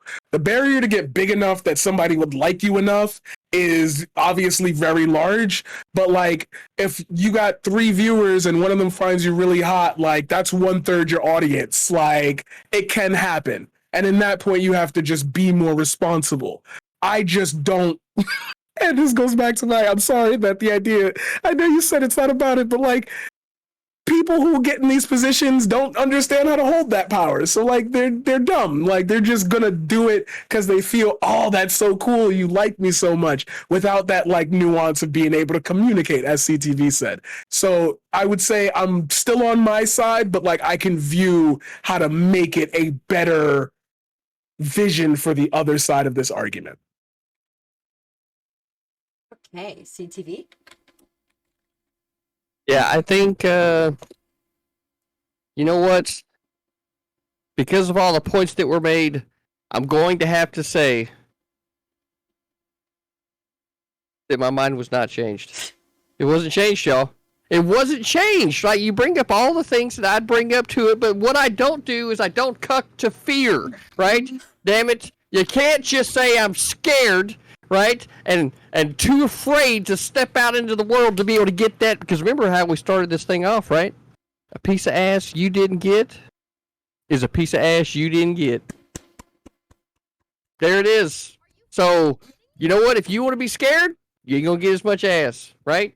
But make sure you do it responsibly, right? That's the key. So I can agree with what everybody said. Make sure that you're fucking doing everything that everybody else has said, right? But don't fucking be scared to approach life. Be responsible. Piece of ass you didn't get is a piece of ass you didn't get. So funny that your dad told you that, because I feel like my dad told me that too. Just kidding. I could see, like, it's just be responsible. It just sounds like the end of like a drink, like a Heineken commercial. Like, I don't know. Please drink responsibly. Please drink responsibly. Please tap responsibly. Yeah. Next, I'm gonna throw it to Josie. Okay. First off, fear is a good thing, because if I saw a bear and it was charging me, I will use that fear to save my life and give me more longevity. So when it comes to this type of stuff, it is a survival thing to be a little afraid, and that's actually a good thing. I don't run from that. I embrace it and see why it's happening. But anyways, I asked my chat. You know, we got a decent amount of people watching, and I asked them. I was like, what would you want to do? Like, if you're a fan, not me personally, because that'd be weird, but like I said, if you watch a streamer that is, you know, a fan, and it's interesting because some people were like, no way, the parasocial relationship's too much, or there was a lot of no's, but there were some people were like, sure, maybe, right? And a lot of it was like a caveat of like, are they a tiny streamer? Does it stream that much? Is it somebody I met beforehand? And it even the fans themselves feel a little bit of like, is this a good idea too? So with me, you know, I think there's an ethical way to do a lot of things, and I think there probably is one, but I'm going to side with my own personal comfort, and a lot of people here as well, is it's just a bad idea. I just don't think it's good. And I think that, you know, let's just avoid this situation. There's plenty of fish in the sea. There's plenty of other ways you can impress people. And you can actually not try to leverage your fame on somebody who just likes your personality in that particular way. Because I think Dylan's right. Like, I am a different person off a stream. Like, we all put on the entertainment face when we come onto these things, right? We're all a very gregarious, like, you know, Paradigm says you could talk for hours. I could talk for hours too, but usually I'm not talking about the things I'm talking about here when I'm talking to people on a date, right? So for me, it would be kind of not me. Like, it's like they're knowing somebody who is like an entertainer, a hobby, something that I do on the side versus the person inside. And then I would have to try to be like, hey, forget this person over here. Like, I'm over here. I want to meet with you and engage with you over here. And I just think it's a big hurdle and a barrier that I don't think that is worth it. And yeah, there probably is an ethical way to do it. Like I'm sure that people have met on that type of stuff and got married and had kids, and it's a wonderful relationship. But I just don't see it as something that's worth giving it a shot, especially in this modern day and era with the internet. Just seems like a bad idea. And now I'm gonna throw it over to Heem. All right. I was getting triggered. I thought you were gonna forget me. Okay. I think definitely sleeping with fans is not a good idea. From both sides, they can be it can lead to a lot of negative outcomes. One thing I forgot to mention was like even from the streamers or from the content creators point of view, I think I was listening to a 50 Cent interview once where he said like that he can never like trust anybody that anybody likes him for him. All of his fans, he thinks that they like him for his fame and like and I don't even think we really got to discuss that like it's really hard to tell if you're just sleeping with a fan. It's really hard to tell if they're actually into you or if they're into you for fame or they have ulterior motives, I guess, depending on how big you are. And then the other thing I wanted to say was, yeah, I mean, it's just like there's so many. I don't think there's an issue with saying, hey, I'm a Twitch streamer or whatever, because like that's your job. But I think that you don't fucking play the game on easy mode, okay? Don't be trying to play the game on easy mode. Make it a little bit harder for yourself. Say, yeah, I'm a Twitch streamer, but I'm not going to tell you who I am. Let's go out, hang out, see if I like you, see if you like me, and then we can chat about it after. And then one last thing, I mean, like CTV, you said the thing about like the every piece of ass you don't get is a lost piece of ass or whatever. I don't like that kind of fucking culture. Like, I don't think we should be like perpetuating that into the next generation of kids and like encouraging them like to get more pieces of ass. Like, I think we should probably treat pieces of ass better than we do. And that's like a thing that I like to, I don't know, advocate for and push for. Well, to be specific, if I can, just quickly. Nope, your time is out, sir. Sorry, you're gonna have to go next. I feel like an explanation is warranted, though. Okay, I mean, I'll see if it's. Go ahead. I want to hear what you have to say. Yeah, let's go. So explain rape culture. Yeah. So the night that my dad told me this was after I had already kind of made the decision to end up having sex on my own. So then everything before that, he was like, yeah, just don't, just hold off. Believe me, it's worth it because he's telling me the truth, right? But then after the fact, he understands that now it's, the Pandora's box has been opened, right? So now he's like, okay, son, here's this side of the coin. Every piece, so, yeah. I don't know if that clears anything up for me, but okay. Well, I just need you to know that I treat all of my donkeys very nicely. Okay, great. Such a great joke. Bangers everywhere. Okay, Owl. Banger. I know your mic, your camera doesn't seem to be working, but is your mic working? Yeah. Okay, cool. So, yeah, I guess last is you. Unless did I miss anybody? Sick. Okay, so yeah, did anybody change your mind? And if not, why?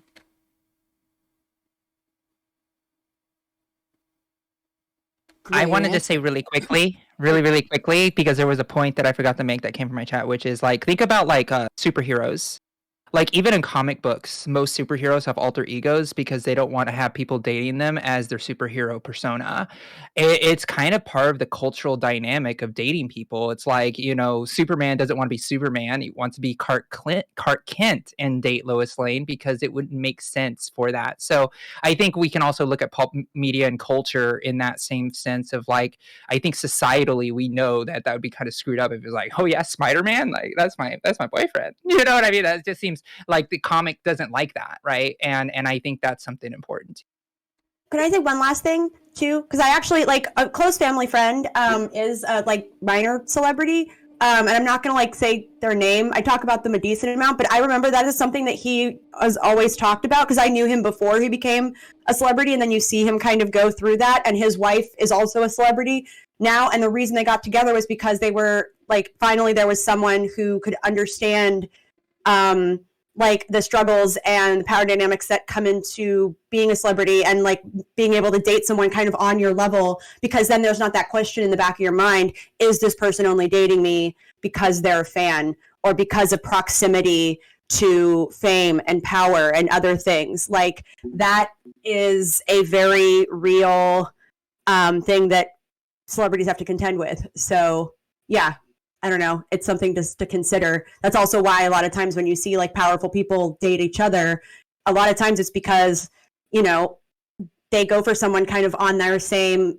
tier in terms of influence, because that way they're not really questioning whether or not that person just wants to climb up the ladder or use them. Again, they might be, but it's less likely than someone who maybe is just a fan. Okay, and the owl, what's your answer on this one?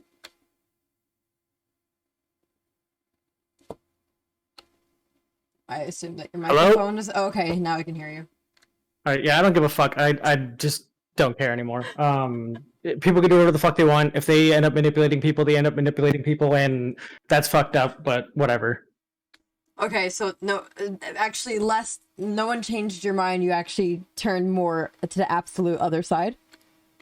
Yeah, no, whatever. I don't fucking care. What did I say?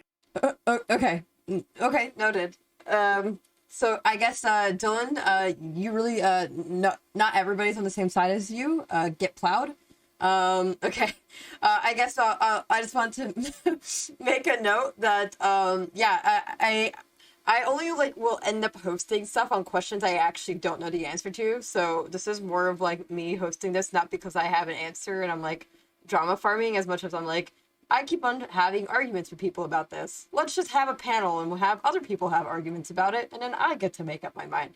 And I essentially kind of came in more on the it's cool end, but with nuance. But now I see that like there's a lot more nuance that's needed than just like, that person can't be like too close to my house type of thing. More of like, this person needs to have a lot of conversation. So I guess I'm getting more towards the anti, but more of like a pro, but like with like an NDA included with it. So yeah.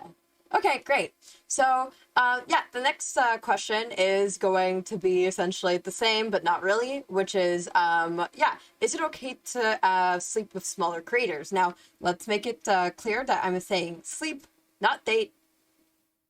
Sleep, not date. Sleep. Not date. What about what aren't they Wait, connected I though? gotta- Sometimes? They gotta can ask the be, but clarifier. that's more of like, is it okay to just strictly smash and dash and sometimes hook recall for another smash? And maybe a Smash bit and more of dash the makes dash. it more clear. Yeah, because if you would have said just sleep, up. right? Well, sleeping is, just something. Oh human my beings do. god. But smashing See, and this is dashing, that is CTV, thank you much for more See the logic, bro. It's the death rolls. It's the logic, bro. Nuance girl is where it's at. Yeah, so yeah, I like, no, you don't go out at all. No, you don't take them to dinner. No, you're not friends. Just pure insertion. Okay. And so Katarana, I guess I need a little, because it's like a really strange situation. Are we like all at TwitchCon or something, and we're just like, oh, hey, you're cute, let's go to the hotel room type of situation? Because that's what I would be weird, because we all live in Wait. different parts of the country, right? Did- so like, did if we I, not- it's like, So, I'm gonna well, fly I over guess- the Maddies. Well, and, I Did we guess do know? that Same can one, part though? of your clarification and nuance. You're nuanced girl, right? So fine, there fine, you go. Got him. fair. Okay. No, sorry. Look, I maybe you haven't been What- yet, right? But there's actually a back CTV, do room you- labeled. Do you want It's to? Do you want to go labeled, first? right? The fun room. Okay. Yeah, I'll go first. Sure. Okay, Yeah. wanna You go know what? first? I'll. Yeah, You know talk what? to I'm me gonna about your set the. fun room. Let's go. I'm gonna set the tone for the room. Why? Why am I gonna do this? Because there's like. I'm married. I have sex with my wife. That's what we do. Our business in the bedroom is our business. Now that the disclaimer's out of the way, right? Now that the disclaimer's out of the way, here's the fact of the matter, okay? I really feel like as an artist, like in order for me to be able to create like all of the best content out there, especially whenever I've got partners that I'm working with on a regular basis, sometimes it's good to help alleviate tension in the room, right? So why would you not, right? And I mean, there's other famous figures from history, right, that had no problem making use of an Oval Office, right, to relieve some tension, you know? So it's one of these things where there's examples being set by those that are in power, right? And from streamer to streamer, if you're especially considering, hey, consider this fact: nobody did put the preface on it that it was Twitch or YouTube or OnlyFans. Nobody put a fucking preface on streamer, right? So it very well may be, right, that if you're getting into a more specific type of content, that may be actually par for the course, right? So, it's going to depend on the type of community that you're interacting with and all of these different things, right? So either we need to preface the question a little bit better, or it's just going to depend on whether or not two people actually want to and they're able to have a responsible and rational conversation about things before they actually take the step. Okay, perfect. So now I'm gonna throw it over to Maddie. I mean, sorry, Josie. Oh, okay.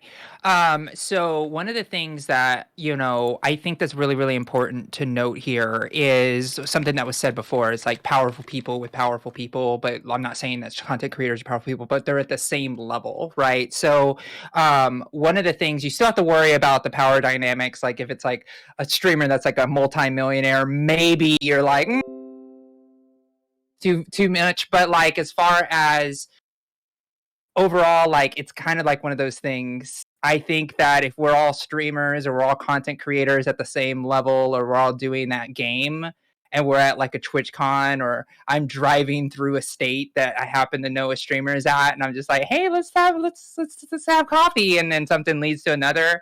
I don't think that's really a problem, because I think it's really is just streamers and people who are at the same level and have the same lived experience and understand the parasocial relationships. Also, content creators do watch other content creators, but it's not as so much as like a fan, for example. Like I'm a fan of a lot of content creators here, for example, but I watch, no offense, about 5 to 10% of your content, maybe, because I have to do my job, I have to do my streams. So I think there's a little bit less there. And if I'm really am interested in somebody, I don't really watch their content that much, because I feel like I'm cheating. I'm going in and I'm like learning more about that person that I'm genuinely more interested in.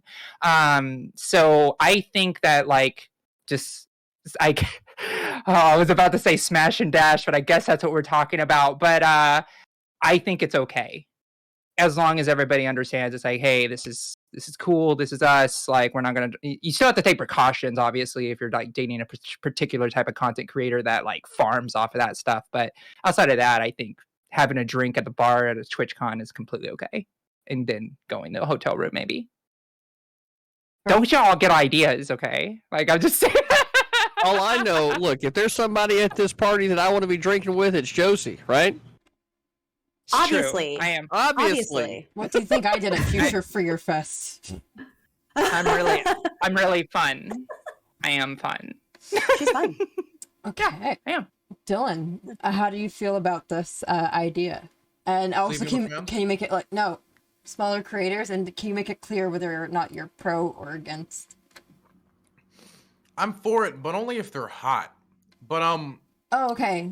Yeah. but here's the thing. Like, for me, there's a difference between a fan and a creator in a few key aspects, right? One of the biggest aspects I would say is that, for instance, if you're a creator, creators don't watch as much Twitch as I think people think they do. You might to get like a few ideas. I might click a few streams to like look at the ideas, but I'm not gonna sit down and watch any creator streams for hours, right? I already run the hippy dippy championship program. I already do the most entertaining thing on the whole platform. Why would I downgrade myself by watching a Heem stream? I wouldn't. So that's why I don't watch other streams, and I'm sure everybody else doesn't.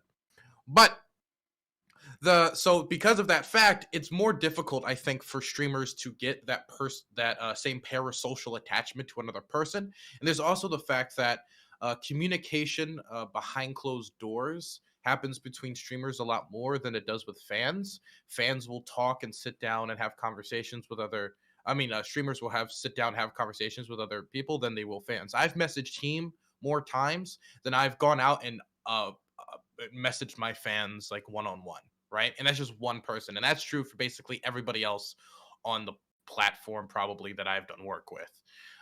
You're able to build that more personal kind of private like relationship. And who knows, since they're your work colleagues, a lot of times you can go out and like actually do stuff with them IRL. Like I've flown to LA multiple times and I've met Supreme in person. I've met IRI in person. I've met Booksmarts in person. These are people I've met IRL. Now I don't plan to date any of these people. Ew, old, right? But these are people I would be pretty confident in saying. Because he's held out for CTV. Of course. But these are person I would be able to say that they're my friends, which I would never say to any of my fans, that they're my friends.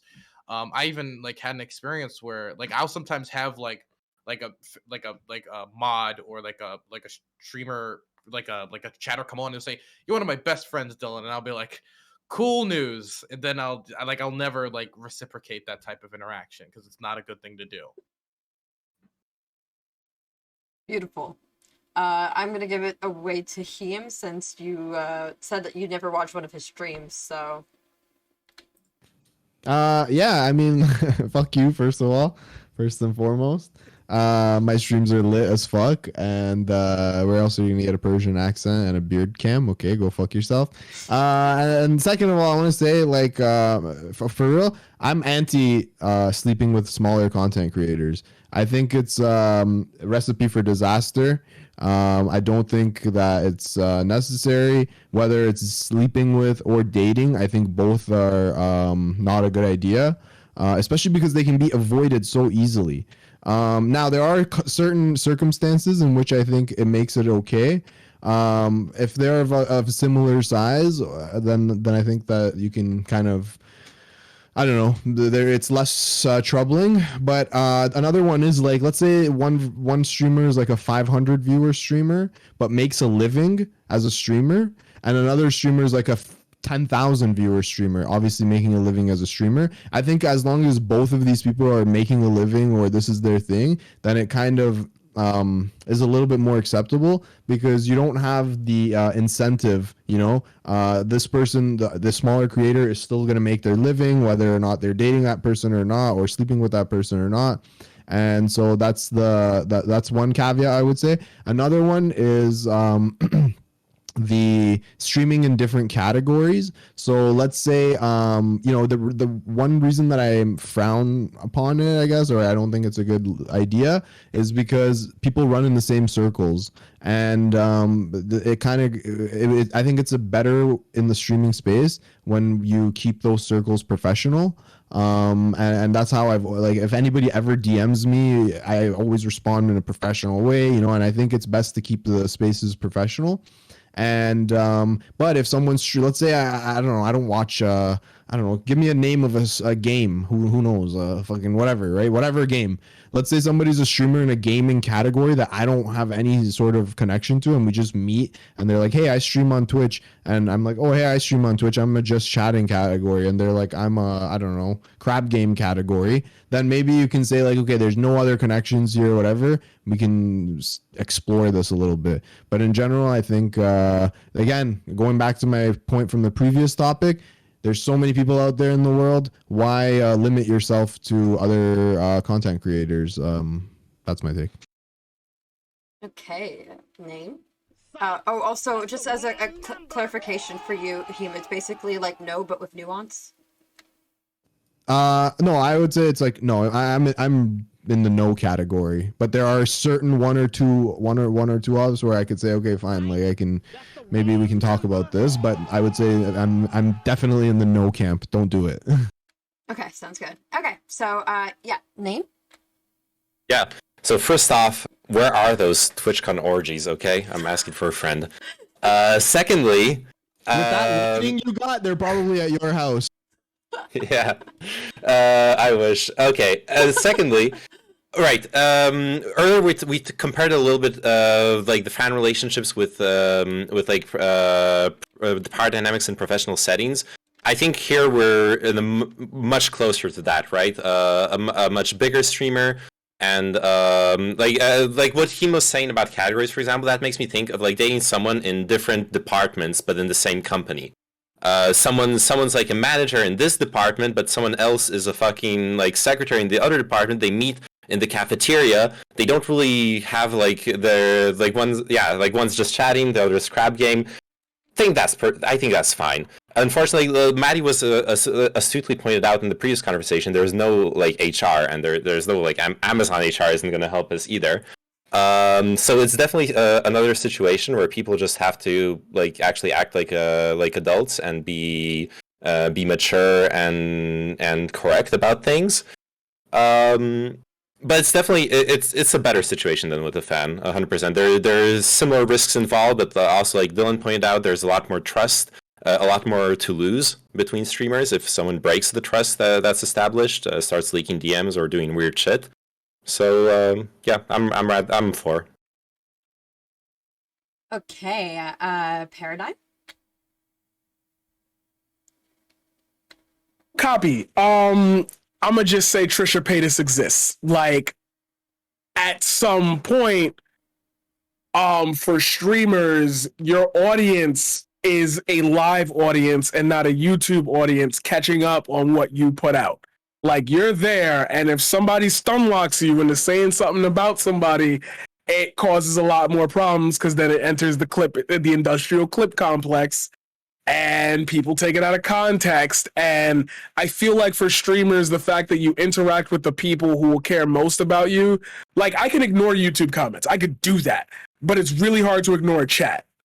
So the dynamic between large streamers and small streamers is to the point where, like, they might say, like, you ever, like, for the ladies, like, I say men do this a different way, so I'm saying for the ladies, like, you ever see one of your girlfriends break up with a dude on, like, and, like, the Instagram go wild, and, like, the Twitter go wild, and, like, the Facebook, like, and it be just trash, and then you see all their friends comment, like, he was trash anyway, I never liked him. Like, can you imagine 40,000 people for a large streamer, and, like, maybe 10% of them go to that person's link while they're streaming, sitting there crying about it? Like, I'm a no, because that just, there's so many weapons that you have at your disposal as a large streamer, especially with revenue. People feed off that drama. Yeah, I'll throw 20 subs and maybe you should just keep talking about it. Like, or like, it's just painful. I feel like you just can't win unless y'all get married. Like, you can't, no, I should say this. You can't win unless you get married. His dick game good. Or this shit was fire. Like, one way, you gotta be, yeah, CTV wins at that again. Damn it! Damn it, I hate it here. That's my point. Okay, CTV stun locking everyone permanently. Sick. Now I'm gonna throw it over to Maddie. Sorry. Damn it, CTV. Anyways. Whew, yeah. So in general, I do tend to think, there's still a question of unhealthy power dynamics when it comes to, like, a really big streamer sleeping with smaller streamers, especially if they are both like politics streamers or both, you know, a certain type where they run in the same circles, or maybe that smaller streamer really looks up to that bigger streamer and I don't know, maybe thinks that by getting closer to them, potentially, like, oh, then that will lead to maybe, like, me growing my stream, whatever, getting help. And I don't know, it feels still pretty potentially exploitative and problematic. But again, like, the difference here, and I think, like, Dylan touched on this, Josie touched on this, is that when you are streamers and you actually meet in real life and you build relationships outside of just, like, you know, where we engage with chat or the way we engage with people who watch our stream regularly, you can establish these sort of more normalized, regular friendships and build on those relationships. And then maybe that leads to something. Or like at TwitchCon, I'm sure there's going to be, I can't wait to TwitchCon this year because I'm sure there's going to be lots of stories that come out of it. Lots of fodder for all the drama streamers to go nuts with. But I think people have to still recognize, again, like, there is still a power imbalance at play. And if you are the larger streamer, that should be something that you take into consideration, and that should be the lens through which you view those types of engagements, to ensure that you're not going to like potentially cause harm to someone inadvertently. Because I don't think, you know, the harm that's caused, I don't think it's intentional ever, but you know, this is just the type of thing you have to consider. So for me, I would say no with nuance. Okay, and last of all, Owl, are you still in here? Like, do you have an answer for this one? Yeah, I'm staying consistent with my other answer. I think generally it's okay. It's all right. You just need to consider the power imbalances and how they affect the relationship or whatever you're doing with said small content creator. I don't think there's necessarily anything inherently wrong with it. You just have to approach it in the right way. Okay, sounds good. Now, does anybody from any of the sides want to respond to anyone directly? Yeah, I mean, I just want to say, like, I think one thing that Maddie was kind of getting at with the TwitchCon and stuff is that, like, one reason why I don't advocate for it is because it can get messy in public, and that's, I think, like, let's say I listen, I have a fiance, okay? No one's ever seen her. I've never posted a picture of her. I've never, like, and I like to keep that part of it off stream because, like, I don't know, I feel like there's something to that. Like, and what happens in these kind of relationships or sleeping with, if it doesn't work out, is that it becomes really messy. You get communities going at each other, and yeah, and then especially if there's a difference in size, it can become even more harmful because you know, you can have a bigger community that brigades a smaller community or whatever, and you know, they're not meaning to. It's just like that's their parasocial relationship with their streamer, you know, and their streamer had a bad, you know, sexual encounter with some other streamer, so they're going at it. I think that's a big part of why it's bad too, because it's messy in public. Okay. Yeah, I think it's. Oh no, you're good. Yeah, I think I'm going to end up having to go back to what I said before, right? I'm going to have this conversation. I'm going to tell you, look, you're going to fall in love with me, okay? It's going to happen. Get your mind right? Because when I get done, right, you're going to know who was there, right? And who owns that shit moving on, right? So I don't know what to tell you. Is like Twitch Hugh Hefner out here. So I don't know what to tell you, right? I'm telling you ahead of time, you're going to have to get your mental faculties in order moving on, because the reality of the situation is, right, is that one, there's not going to be any video evidence, right? This is going to be, you know, it happened off over here, away from everything, right? We had our time over here. It was not for content creation purposes, X, Y, and Z, right? So, you know, you can say, oh, well, you know, CTV was fucking blah, blah, blah, right? It's like, okay, well, that's all great. Where's your evidence, right? I'm telling you ahead of time, that's how we're setting the situation up, and you have to be okay with going into that situation. There's no other way to go into that situation. So it's where you have that responsible conversation ahead of time. That way you can avoid all of the other drama, because it's like, I told you ahead of time you were going to fall in love with me. There's no escaping that, okay? So you got to be able to handle it like an adult. So, I don't know. So earlier, somebody basically, I think a few people made a comment of, it was a mentality that I largely agree with. It was I think it was Heem. I'll wait till he gets his headphones in so I could say his name again. Heem, the Heemster, okay? And a few others. Basically gave a What's up? Sorry, bro. What's up? Start again. He's just talking Nothing. shit. I was just trashing you. Anyway, so there was a. Okay, I'm glad I got to put my headphones in to hear you. Yeah, I wanted to make sure you heard it. So there was mentality of like, don't shit where you eat type scenario, right? Which that's like understandable, and I largely agree with it. I guess it's difficult for like a lot of people who like have a very extremely like work balanced life. For like example, for me, right? I work on my stream 5 days a week. And then I got classes 5 days a week. And then I also am going and advocating in the legislature the rest of the week. And then weekends also took up with work. And so I have a very work-centered lifestyle. And so where am I meeting people? I'm meeting people at the Maryland General Assembly. I'm meeting people on stream. I'm meeting people. Maybe I guess the one outlier could be classes, right? Where that's something that couldn't be out there. But to be quite honest, I'm not Tinder? Tinder. I mean, Tinder's an option, right? But I also aren't like online dating apps also fucked. And I guess for me, it's like the majority of my life, and for a lot of people, definitely streamers, because streamers like people be streaming for like 12, 13, 14 hours, which I think is an unhealthy in and of itself, but that's like a separate conversation. Since I have such a work balanced life, the majority of people I'm gonna meet are gonna be in a sort of workplace. And so if you are majority of your time spending like around workers, it's only nature that you're going to start feeling attracted to or having feelings for people in that environment. And so I think it really isn't even a question of like should people do it. I think it's more of a question of how do you do it responsibly if it happens. Can I respond? Sorry. Sure, and then Do I'll you give think it that over to Josie.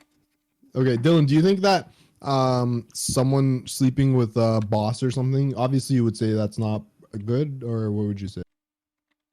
Do I think somebody sleeping with a boss? I would say that's generally bad. Yeah. Okay, so would you say that in the streaming space that you're not their boss, but in a way you can really boost their career? That in more so than in your classroom, let's say, or in a workplace or at the General Assembly, where like by having a connection with someone you can't boost their career. Well, But in streaming that's not true. General Assembly, there is a lot of fucking weird political scandals about people fucking staffers and shit like that, and then those people now with that leverage get legislation through a committee. There's a lot of weird fucking nuance when it comes to the General Assembly. Actually, I think that was Josie would probably this last season of Curb Your Enthusiasm. That was the entire storyline that he was Was trying it to sleep really? with this. He was trying to sleep with the city councilor to get a law passed to remove fences from pools. It's really funny. But So fucking but good. I do believe that's true. And I guess for me, and this is a conversation I think I've had with Kat like a bunch of times, and she'll probably testify to this. Can I? Okay, so this is something I could imagine people having a conversation with their significant other of very much like, hey, you have your personal shit, I have my personal stream, and I want to make sure that if I decide to have anybody on my stream, that it's not based upon me being in a relationship with you. And it would be purely based upon content heavy shit. And the problem is that can also get messy because then it can make people like feel like, fuck, this person doesn't like my content, or fuck, my own partner doesn't support my content. And that can be messy, but I'd much rather hurt somebody's feelings than trample upon that. Do you get what I'm saying? So, sorry, just to clarify, you didn't really say anything about whether they could boost about the the oh yeah, boost- you could yeah, yeah. boost the yes. The answer to that was yes. Sorry. Okay, so in that way, then it's kind of similar to the boss employee relationship in that you kind of have control over the success of that other person's career a little bit. Not the complete success, but at least some part. You can have some control over somebody's success because they can use influence that they got from dating you to like boost themselves up, right? Yeah, like you could fucking end your podcast with me and burn the bridge with me right now, and my career would stall. But I don't know. It's like I wouldn't sleep with you though. Sure. Hold on, Heem. The reason why is because he's still holding out for CTV. We covered that earlier, bro. True. I'm holding out. Dylan, were you finished?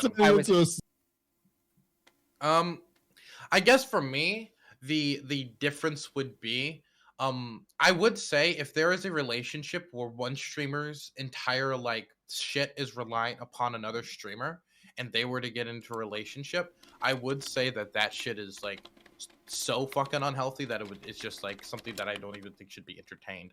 An example would be like, let's say there's like an XQC type figure, right? And he plays a lot of what's it called, like GTA roleplay, I think it is called.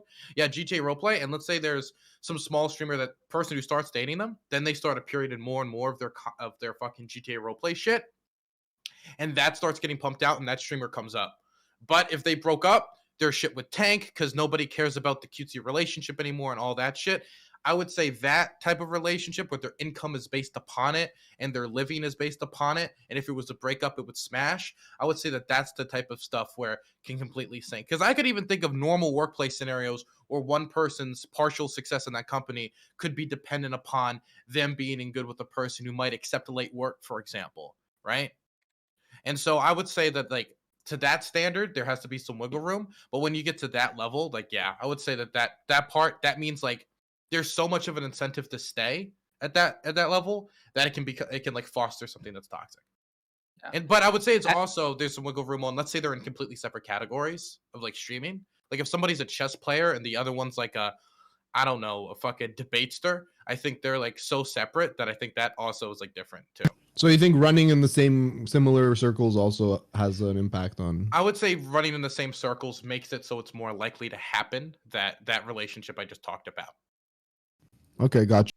Yeah, Okay, so I Josie- think, yeah, as a proud political hobbyist, I will say that I'm sure some people got that joke. I hope y'all did. Anyways, am I not chatting? Okay, just making sure.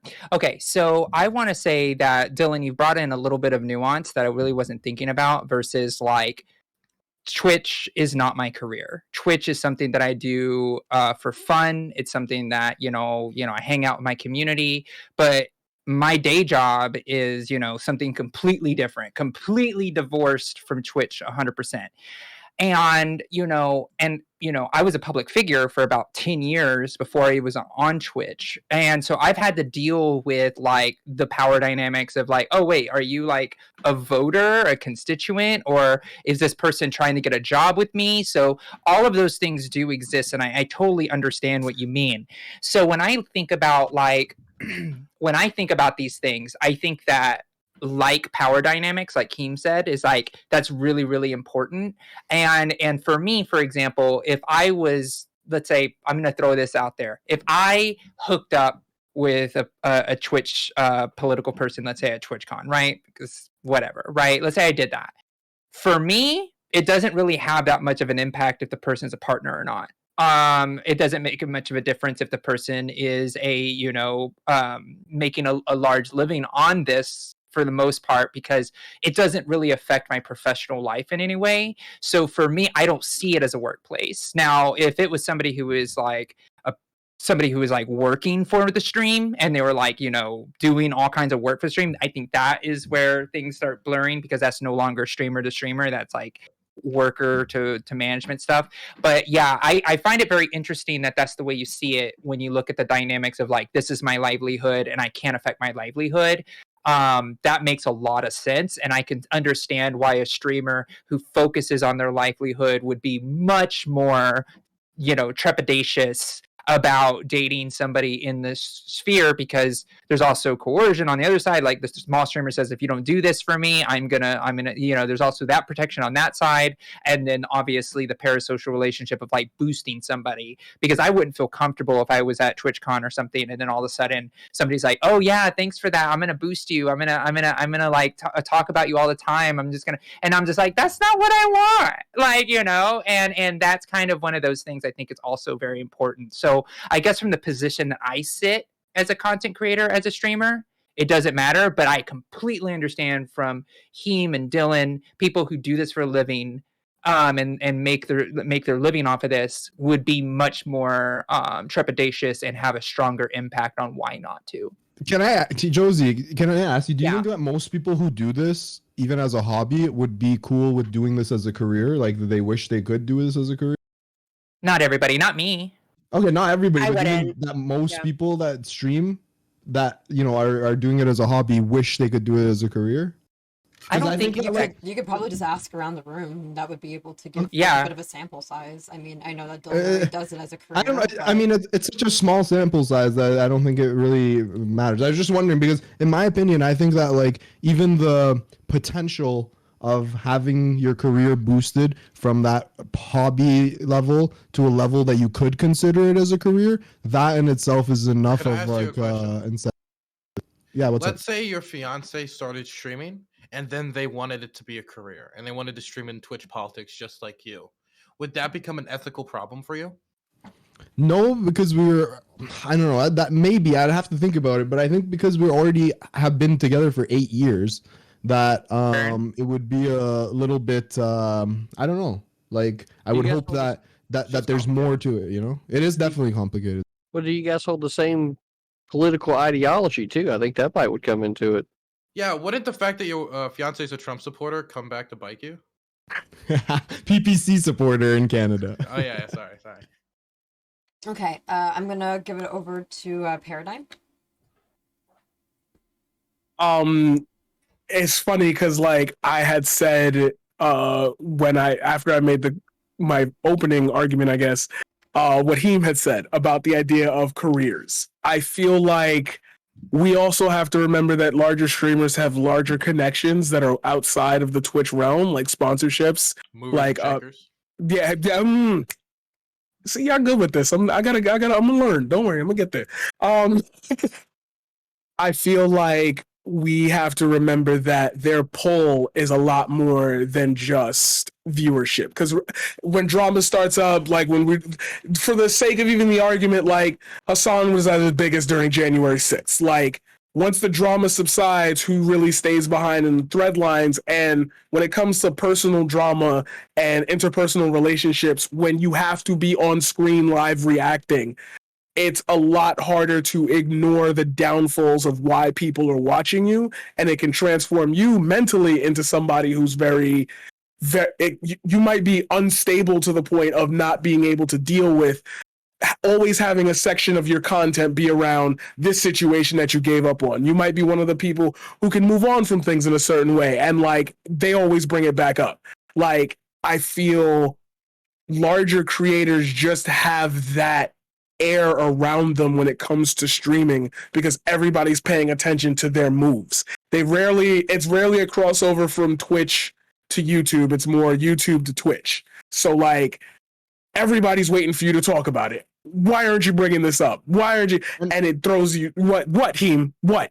Well, sorry, bro. I just wanted to say that, like, also the chats get like emotionally attached into the drama as well. You know, it's hard to just leave it in the private. It never is left in the private when these kind of dynamics are at play. It always comes into the public, and it's always a thing that then becomes like a thing for the chat. You know, like even if the streamer's not talking about it and they're like furiously typing DMs, the chat's like licking that up, you know, and like loving every moment of that. And I think that's just like, I don't know, it's like bad for everyone. It's bad for the chatters. It's bad for the streamers involved. It's bad for everyone to be kind of like I don't know. I don't know.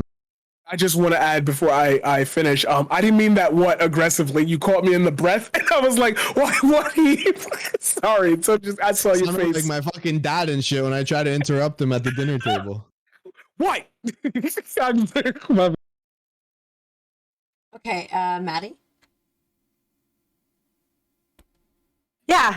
I mean, these things are so tricky, and I mean, to answer the question of would I do this full time if I could, like if I were able to build up the audience base where this would be a viable primary means of income for me, I'd say no, only because the amount of time I'd need to dedicate to streaming to maintain that kind of audience and to continue to push out content that's engaging and high quality enough. You're putting way too many caveats on it. If I told you could stream 5 hours a week, if I told you you could stream 5 hours a week, have the viewership required, all you have to do is react to MasterChef, okay? That's all you need to do. That's what I'm asking you to consider, not like the hard work that goes into growing the community. I challenge you to name one person who has to stream 5 hours a week who is making enough to survive. Like, I live in San Francisco, so like who's streaming 5 hours a week that's able to pay rent, pay the phone bill, pay for their car, pay for insurance? I'm talking about like people that are getting like 20,000 viewers. They don't need They're But making they stream millions of longer than dollars. 5 hours Yeah, a week. Yeah, but you they- can't you can't just ignore the hard work part of being a partner on Twitch. Like that is Yeah. hard work. Ask Dylan. Well, Yeah. like, to go back to what I was saying originally was that because it's such hard work, the fact that there's a potential that you could get a boost from a larger creator by sleeping with them is what makes it a problematic situation, because it is a lot of hard work to build a stream. I agree. So that's why I think that, like, and when you're saying, yeah, I think that, like, Ludwig, who's making over $1 million a month, he could stream probably 5 hours a week or 10 hours a week or something very light and still make a living to live in San Francisco in a modest way. Right. Would But he in lose order his for him to partnership get for but that? here, but in order for him to get to that point where he is now able to have those, it's because he had such a Of rigorous, like, he has course, built sure, that out. yes. So that's what I mean. Like, I'm not blind. I can't view this in a vacuum where it's like, oh, well, if I snap my fingers and all I had to do was, stream 5 hours because I have the audience that like Ludwig would have, and then that would make me all the money I'd ever want.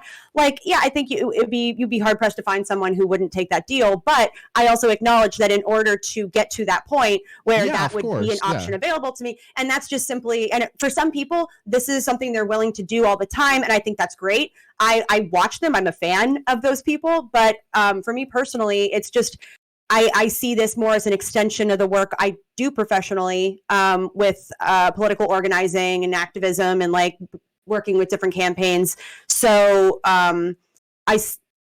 this is definitely more of a hobby, but I see it as a tangent or tangential. My brain isn't working.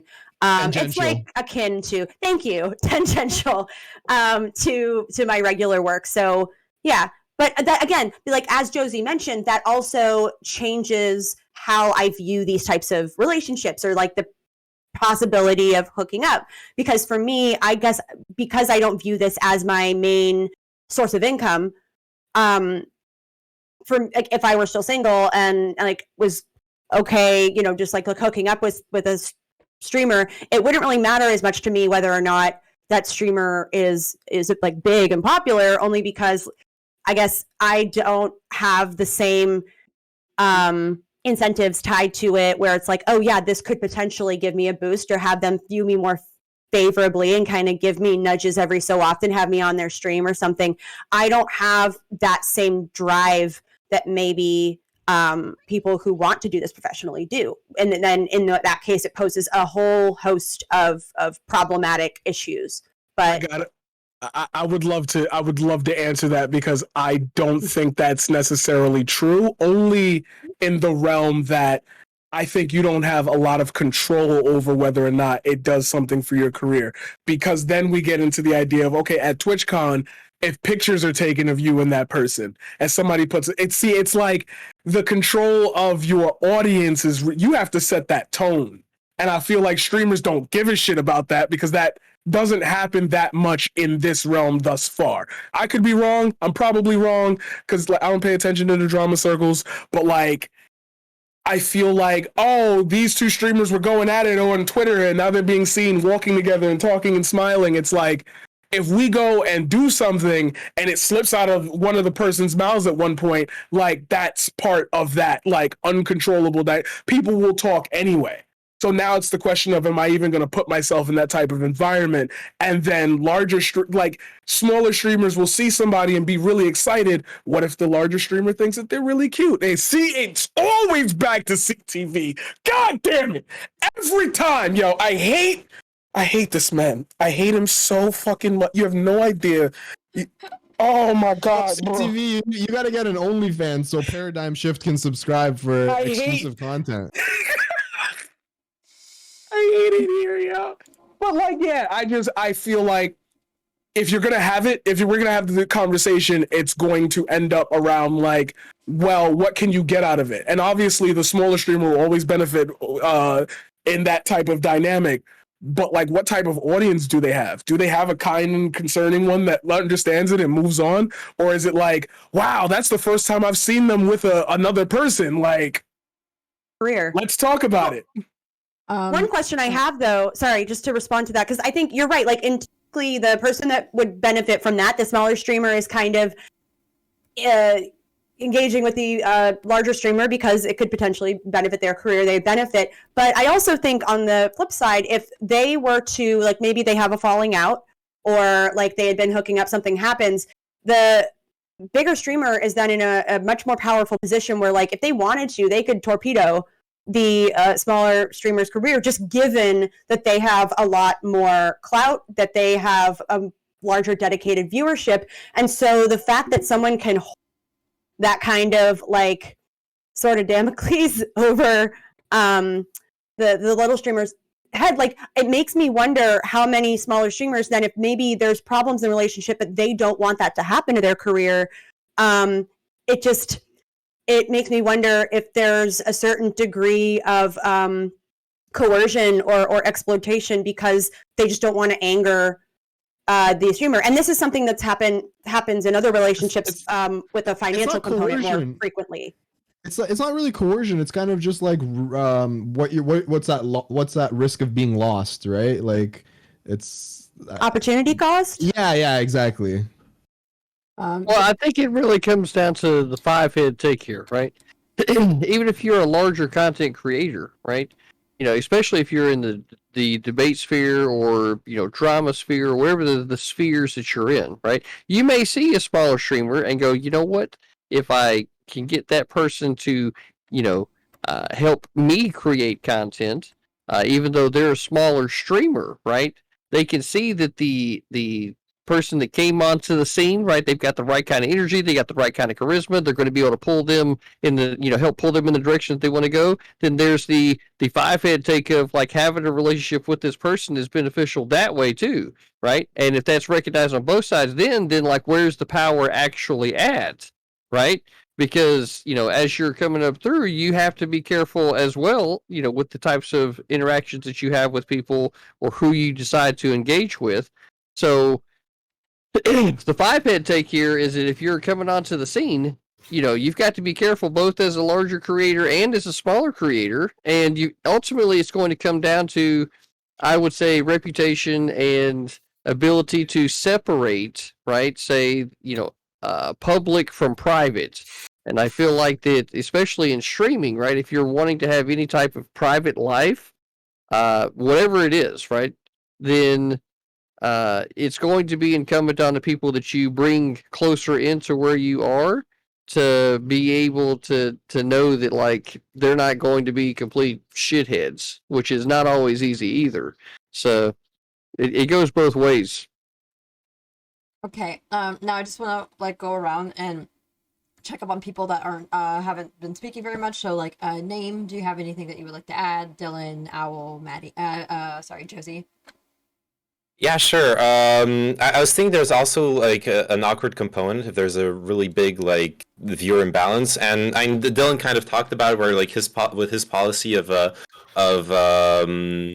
not being there to, like, boost his partner's viewership, or where, like, if you are in the shoes of that really successful content creator, you can't help but wonder, is that person actually attracted to me, to, like, who I am, what I do, what I'm about, or are they just here for clout?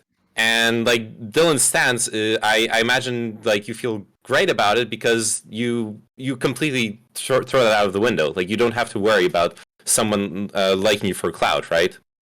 Yeah, I guess for me, right, there's, even though if someone was to really ask me, would I prefer a relationship in the streaming space or outside the streaming space, I'd usually say outside the streaming space, for reasons that have been brought up.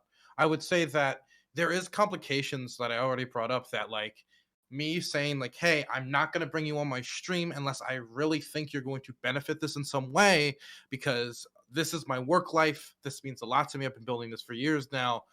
That can, like, have a whole even if the person, like, in question, like, has completely good intentions and, like, is not there to like get clout or anything, it can still feel like a non-endorsement of their content and of the creator, and then you feel as a partner like you aren't being supported in what you're trying to do, which has its entirely its own complications. But if we're talking about power imbalances and shit, and this is something I've been thinking about a lot more recently, here's a question. Let's say you're married to somebody, right? And then you find out that they've lost their job, right? Or you're with somebody and they lost your job and they can't pay the rent anymore. That's a power imbalance. And there's a possibility that there could be a situation where, hey, maybe they don't want to be with you anymore, but they don't have a job. If they break up with you, what reason really do they have to stay with you? And now they're out of a home. That's a power imbalance you take. But that's also the same person that you married, that you swore that you would be with them in sickness and in health. And this would probably be a form of financial sickness. And I think that, I don't know, this shit's complicated. Wait, but in a marriage situation, there's like, it's on the books, right? Like you have to Well, but do what a is but that divorce, doesn't like change. That doesn't change the power dynamic just because there's a piece of paper involved. Marriage Well, is for a su- financial arrangement. Well, yeah, I agree, but I'm saying that like I feel like when you're at the marriage level with someone, you're agreeing that like, listen, you know, our finances are kind of one, our situations are like one, you know, all that stuff. Like, don't you?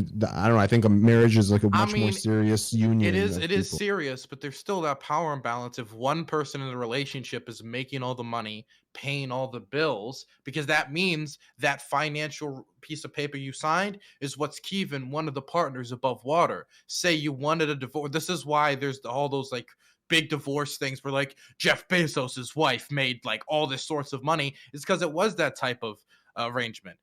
But isn't that the case with every that's the case with every relationship? Sometimes people are like afraid to leave, like right? Well, yeah, so that's the thing, that there's power imbalances of all types of scales everywhere. I guess the question is, where do you draw the line on the power imbalance, right? And that's sort of my You're never point. gonna. Oh, sorry. Al? That's sort of my point, is that these power imbalances exist through like, you know, common relationships. It's just important to acknowledge them and keep them in mind when interacting with people. As I said before, I don't think it's inherently wrong. There is potential for harm done in cases with small creators and fans, etc., but I don't think it makes the action itself wrong. We just need to be aware of these imbalances, and I think these types of conversations should come up more, and we should have people become aware of the ways in which these things can be exploitative, so that not only can creators be mindful of it, but also people, you know, fans and smaller creators can be mindful of them. Okay, I'm Josie, and also just give me a moment. I'm gonna grab some water and try not to kill each other in 5 seconds. I'm doing that. Okay, sounds fine. Thank you. So I guess zooming out, the original question was just about like, you know, slam and dash type of situation, right? And it's really interesting that we almost all unilaterally kind of brought it into a relationship dynamic, which I do find it very interesting because I don't know. It's like for me, I understand like all of the dangers and fear of a large creator, and I guess my position has changed a slight bit.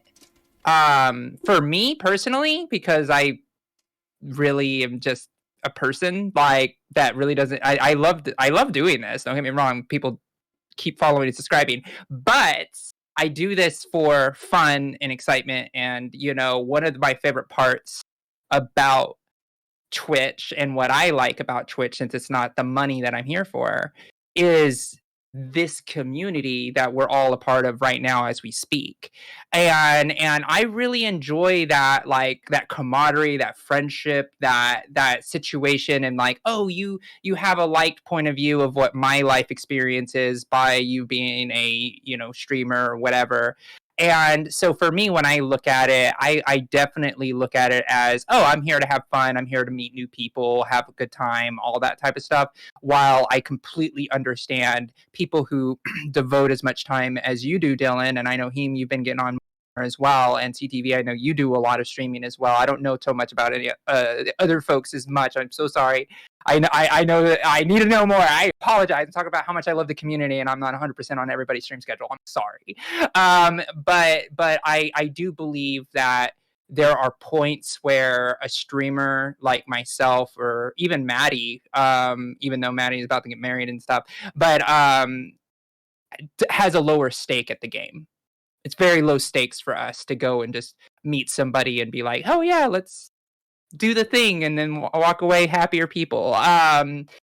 So for me, it's like I think there is a 2-track road that we need to look at, and I think LeftistOwl, you're right about the nuances, and I think that when we do have these conversations, maybe when we're sitting and chatting before the deed may happen, you'd be like, all right, how do you feel about this? What's cool about this? Is there going to get to be awkward? Is there going to be like when I walk out of this room, are you going to expect something? Like, I think those conversations are very important because people take this different levels of seriousness. And I think that needs to be evaluated before you jump in the bed with anybody. It's like, how serious is this going to be for that person? Or is this just a one night to remember because we're all part of a community and it was just a fun time because we're humans? So I don't know. I guess I did shift a little more than, yeah, it's fine for you, and it depends if you want to or not, and I completely understand dynamics.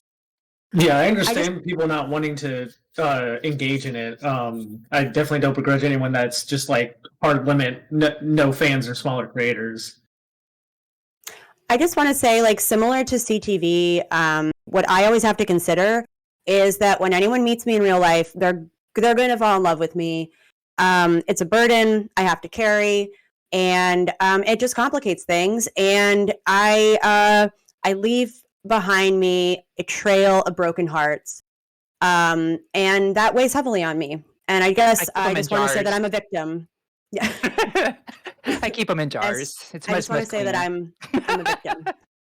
So I'm going to give it away to CTV, and if anybody else would like to speak before we end these topics, just raise your hand so I can make sure I let you say a couple last things. Otherwise, I'm going to go around.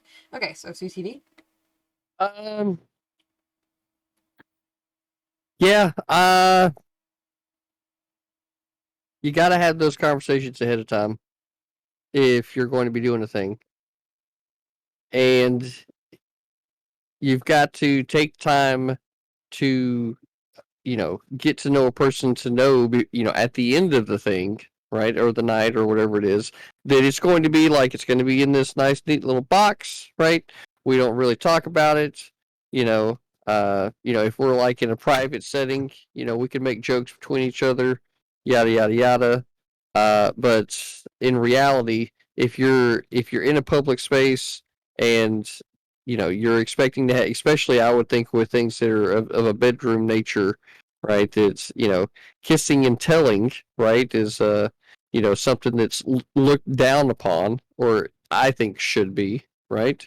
So, it's all whether or not you can have that conversation and the other person can receive the conversation in the same way. And you have to understand that as soon as you commit to the deed and you do the deed, it's already happened. So that's why you need to make sure, just like with anything else, that you have the conversations, be responsible about it, and then both parties walk away understanding what the dynamic is moving forward, because you don't want the other person sitting there, maybe they're dealing with some other thought in their head as a result of the thing, and then try to put that back onto you. It's like, nah, I mean, we talked about this, you know what I mean? So at least in that way, if the person, if they say got with you to begin with because they cared about you any little bit, and I mean like as a person, not as the content creator, but as the person, then there should be that level of, what, that conversation was had, we're going to put this thing over here, and I'm just going to have to deal with what it is that I'm feeling, and maybe talk to them, when I can, to maybe kind of work this out in my head, but be responsible about it and not let it consume all of your thoughts and then drive you, to stalking action or anything like that. You just gotta understand you're in love with me, right? And you can't have all of my time, okay? I've got other things that I got to do than to worry about pleasing you, okay? Sometimes I need to get pleased, right? And that's just how it is, okay? Okay, so then it seems like we can just go around and check out and see how people have moved. So I'm going to start with name. Has your position been changed? And if not, why not, etc.? Not particularly. Though right now I'm like toying with this idea. I don't know what the opinions around here are about sex work. I don't have an issue with it, but now I'm wondering, like, would you consider it sex work if someone slept with a much bigger streamer in exchange for, say, like getting plugged for 3 hours for 2 weeks? Like that would be really that would be really weird, right? But then you could argue like it's consent and everything. I don't know. Like if everything was above board and decided and contracted. So I got one question. Yeah. If you're getting plugged that long, how much lubrication are you going to need? The question that everybody wants to know. That's right. Are you going to answer it or what? We're waiting. Much makes you happy, CTV. Yeah. So name, I got a question for you on that one because like, are you literally saying like somebody writes a contract out and says I want this much hour on your stream if I sleep with you? Because I guess if you're gonna be that kind of hypothetical, yeah.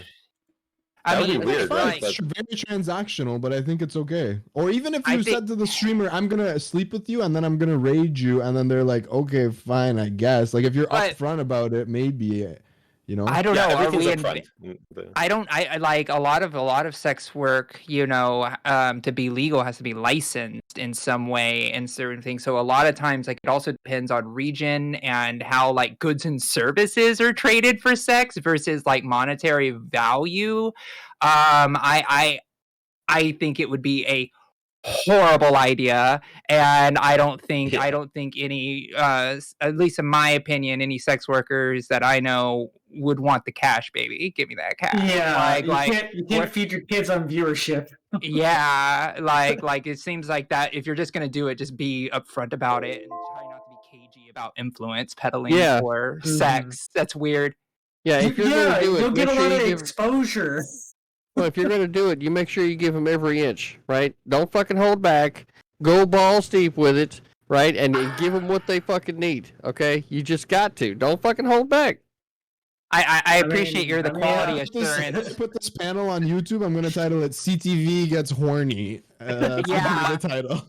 But you know, I feel like CTV is trying to be like the quality control of sex work for Twitch views. I don't know what this is anymore.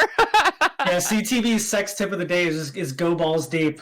Okay. Every time. Well, every time. Let's start this back would be a up good with... place to end it. Yeah. Yeah, let's start back up with the closing. Okay. Oh, yeah, so sorry. We've reached the climax. No, you're all good. You're all good. It's just my cousin came in here and said you're ruining our movie night because I'm holding them up. So okay.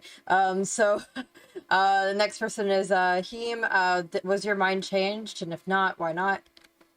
No, my mind wasn't changed. I think I did a good job of making my points that there's a lot of people out there. Twitch is a very small space, and even if you're going to go into Twitch, the space that you run in is probably a pretty small space. There's tons of other games and categories and people that you can try to connect with and network with.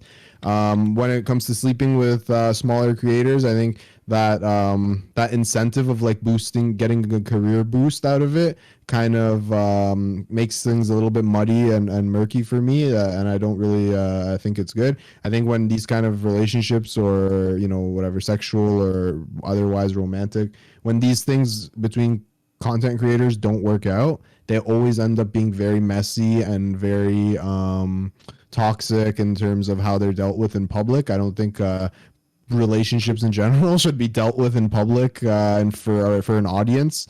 If you're gonna try to get laid, why don't you, I don't know, fucking just say you're a Twitch streamer, but keep it secret until you figure out if the person likes you or not. Otherwise, you don't know if that person has ulterior motives or not. And twitch.tv/Heem. That's the best channel around these places. Yeah, I was gonna ask, can you also shout yourself out? If that's the only thing that you want to shout out, then yeah. Well, and I'm on YouTube as well, youtube.com/c/Heemed. We just passed 10,000 subs, so come through. Perfect. And name, I'm sorry, I didn't mention it prior. Can you please shout yourself out?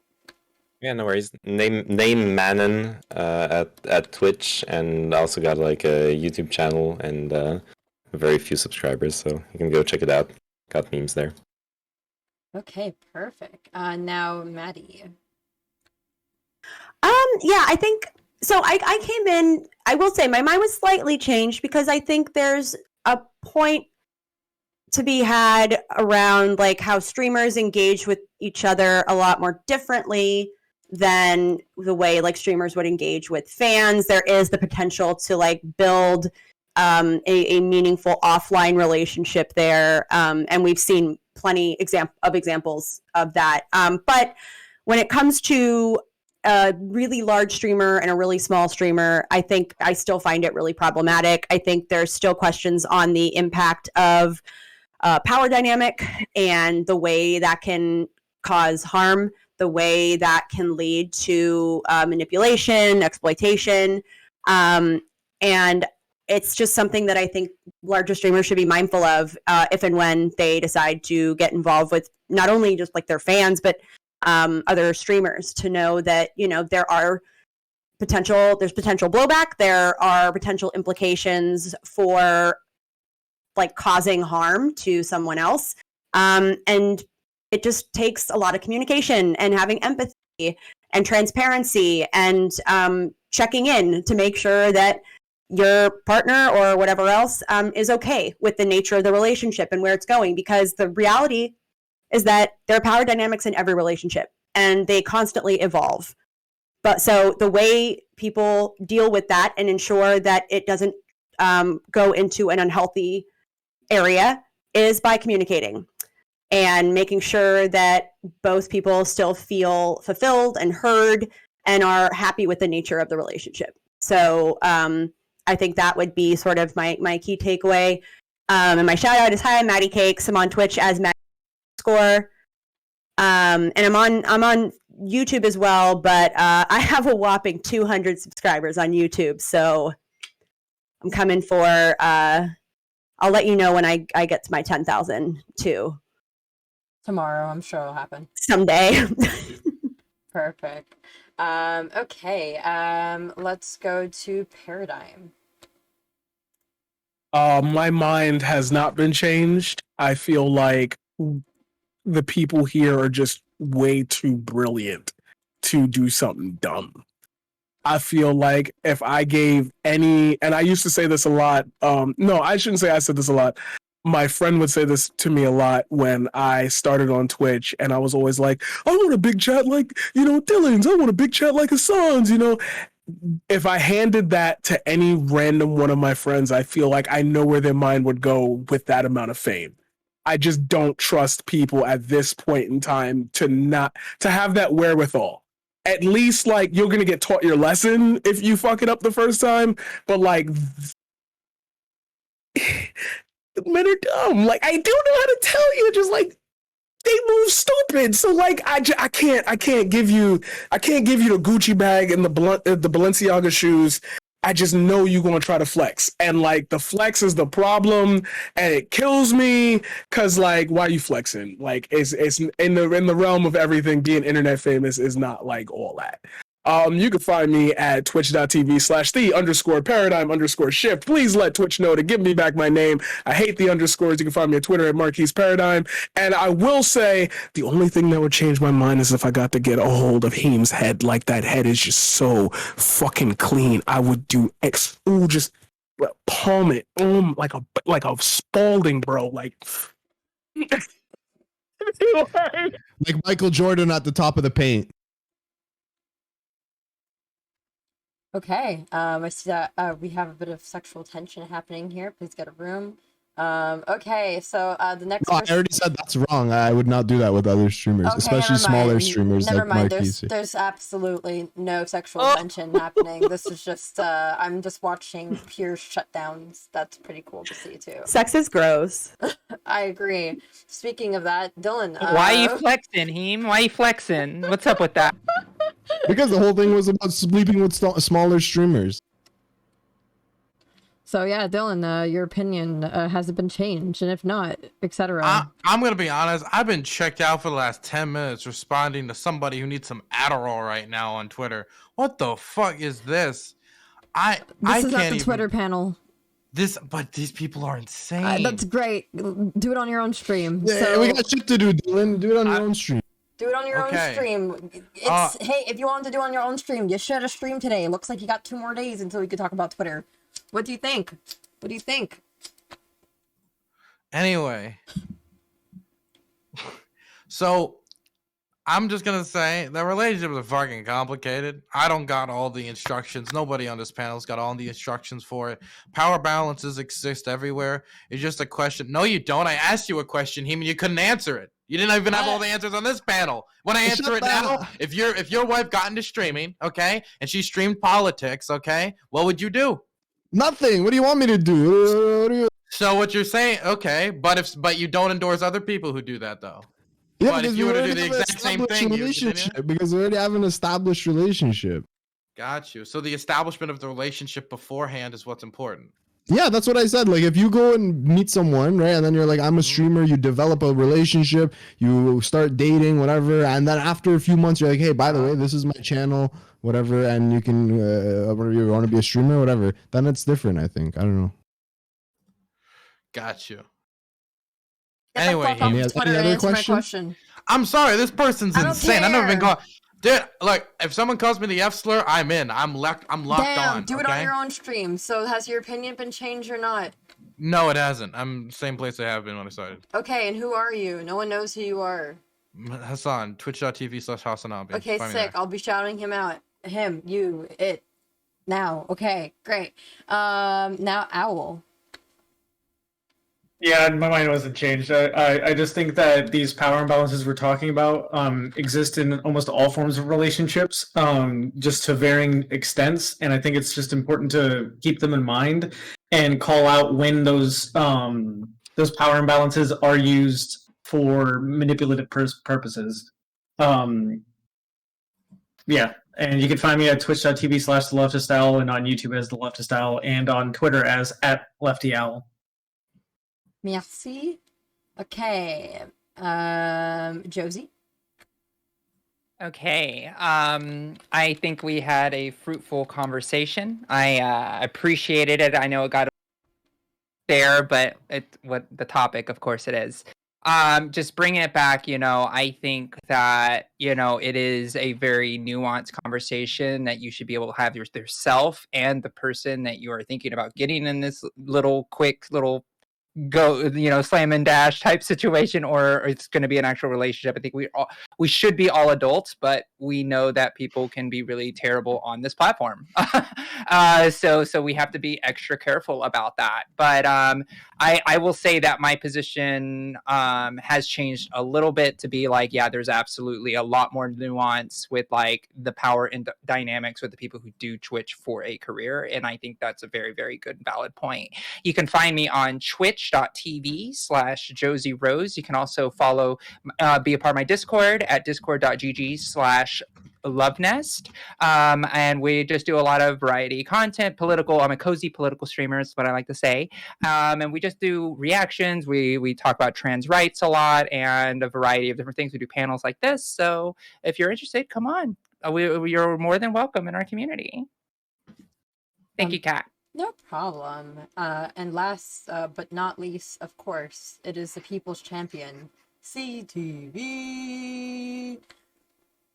Well, disclaimer, again, none of my wife's business in our bedroom is our business. Now, with that said, right? Look, here's the reality situation, folks, okay? When it comes to streamers sleeping with other streamers, right? The only thing that matters is whether or not you can take the thing and keep it in its appropriate place. If you can do that, right, and not get hung up on it, you know what? Sounds to me like getting some drinks with Josie at the hotel is not a bad idea. You know what I'm saying? So, I'm a lot of besides, fun. Quickly, CTV, mention your dick, give your channel a plug, and let's all get out of here. Come on. All right, well, it's about this. I have a baby's right, arm you can, attached to my body. Okay, noted. You can find me most days in the Infinity Acre Wood Discord. That's what I facilitate here in the Twitch politics community, as well as the Wolf's Den, where my more specific home community is at inside the Discord.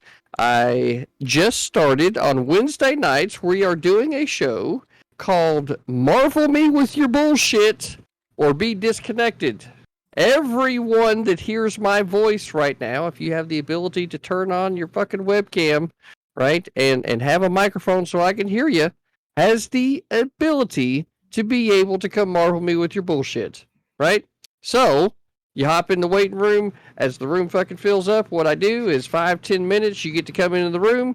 I throw a poll in the chat, and chat gets to decide to keep or kick you on the spot, right? It ends up being really, really fun and random. I have no idea what the fuck's going to happen. I just put the invites out.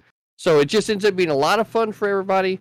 Last 2 times that we did it, as a matter of fact, it was born New Year's night. Matter of fact, Dylan was there.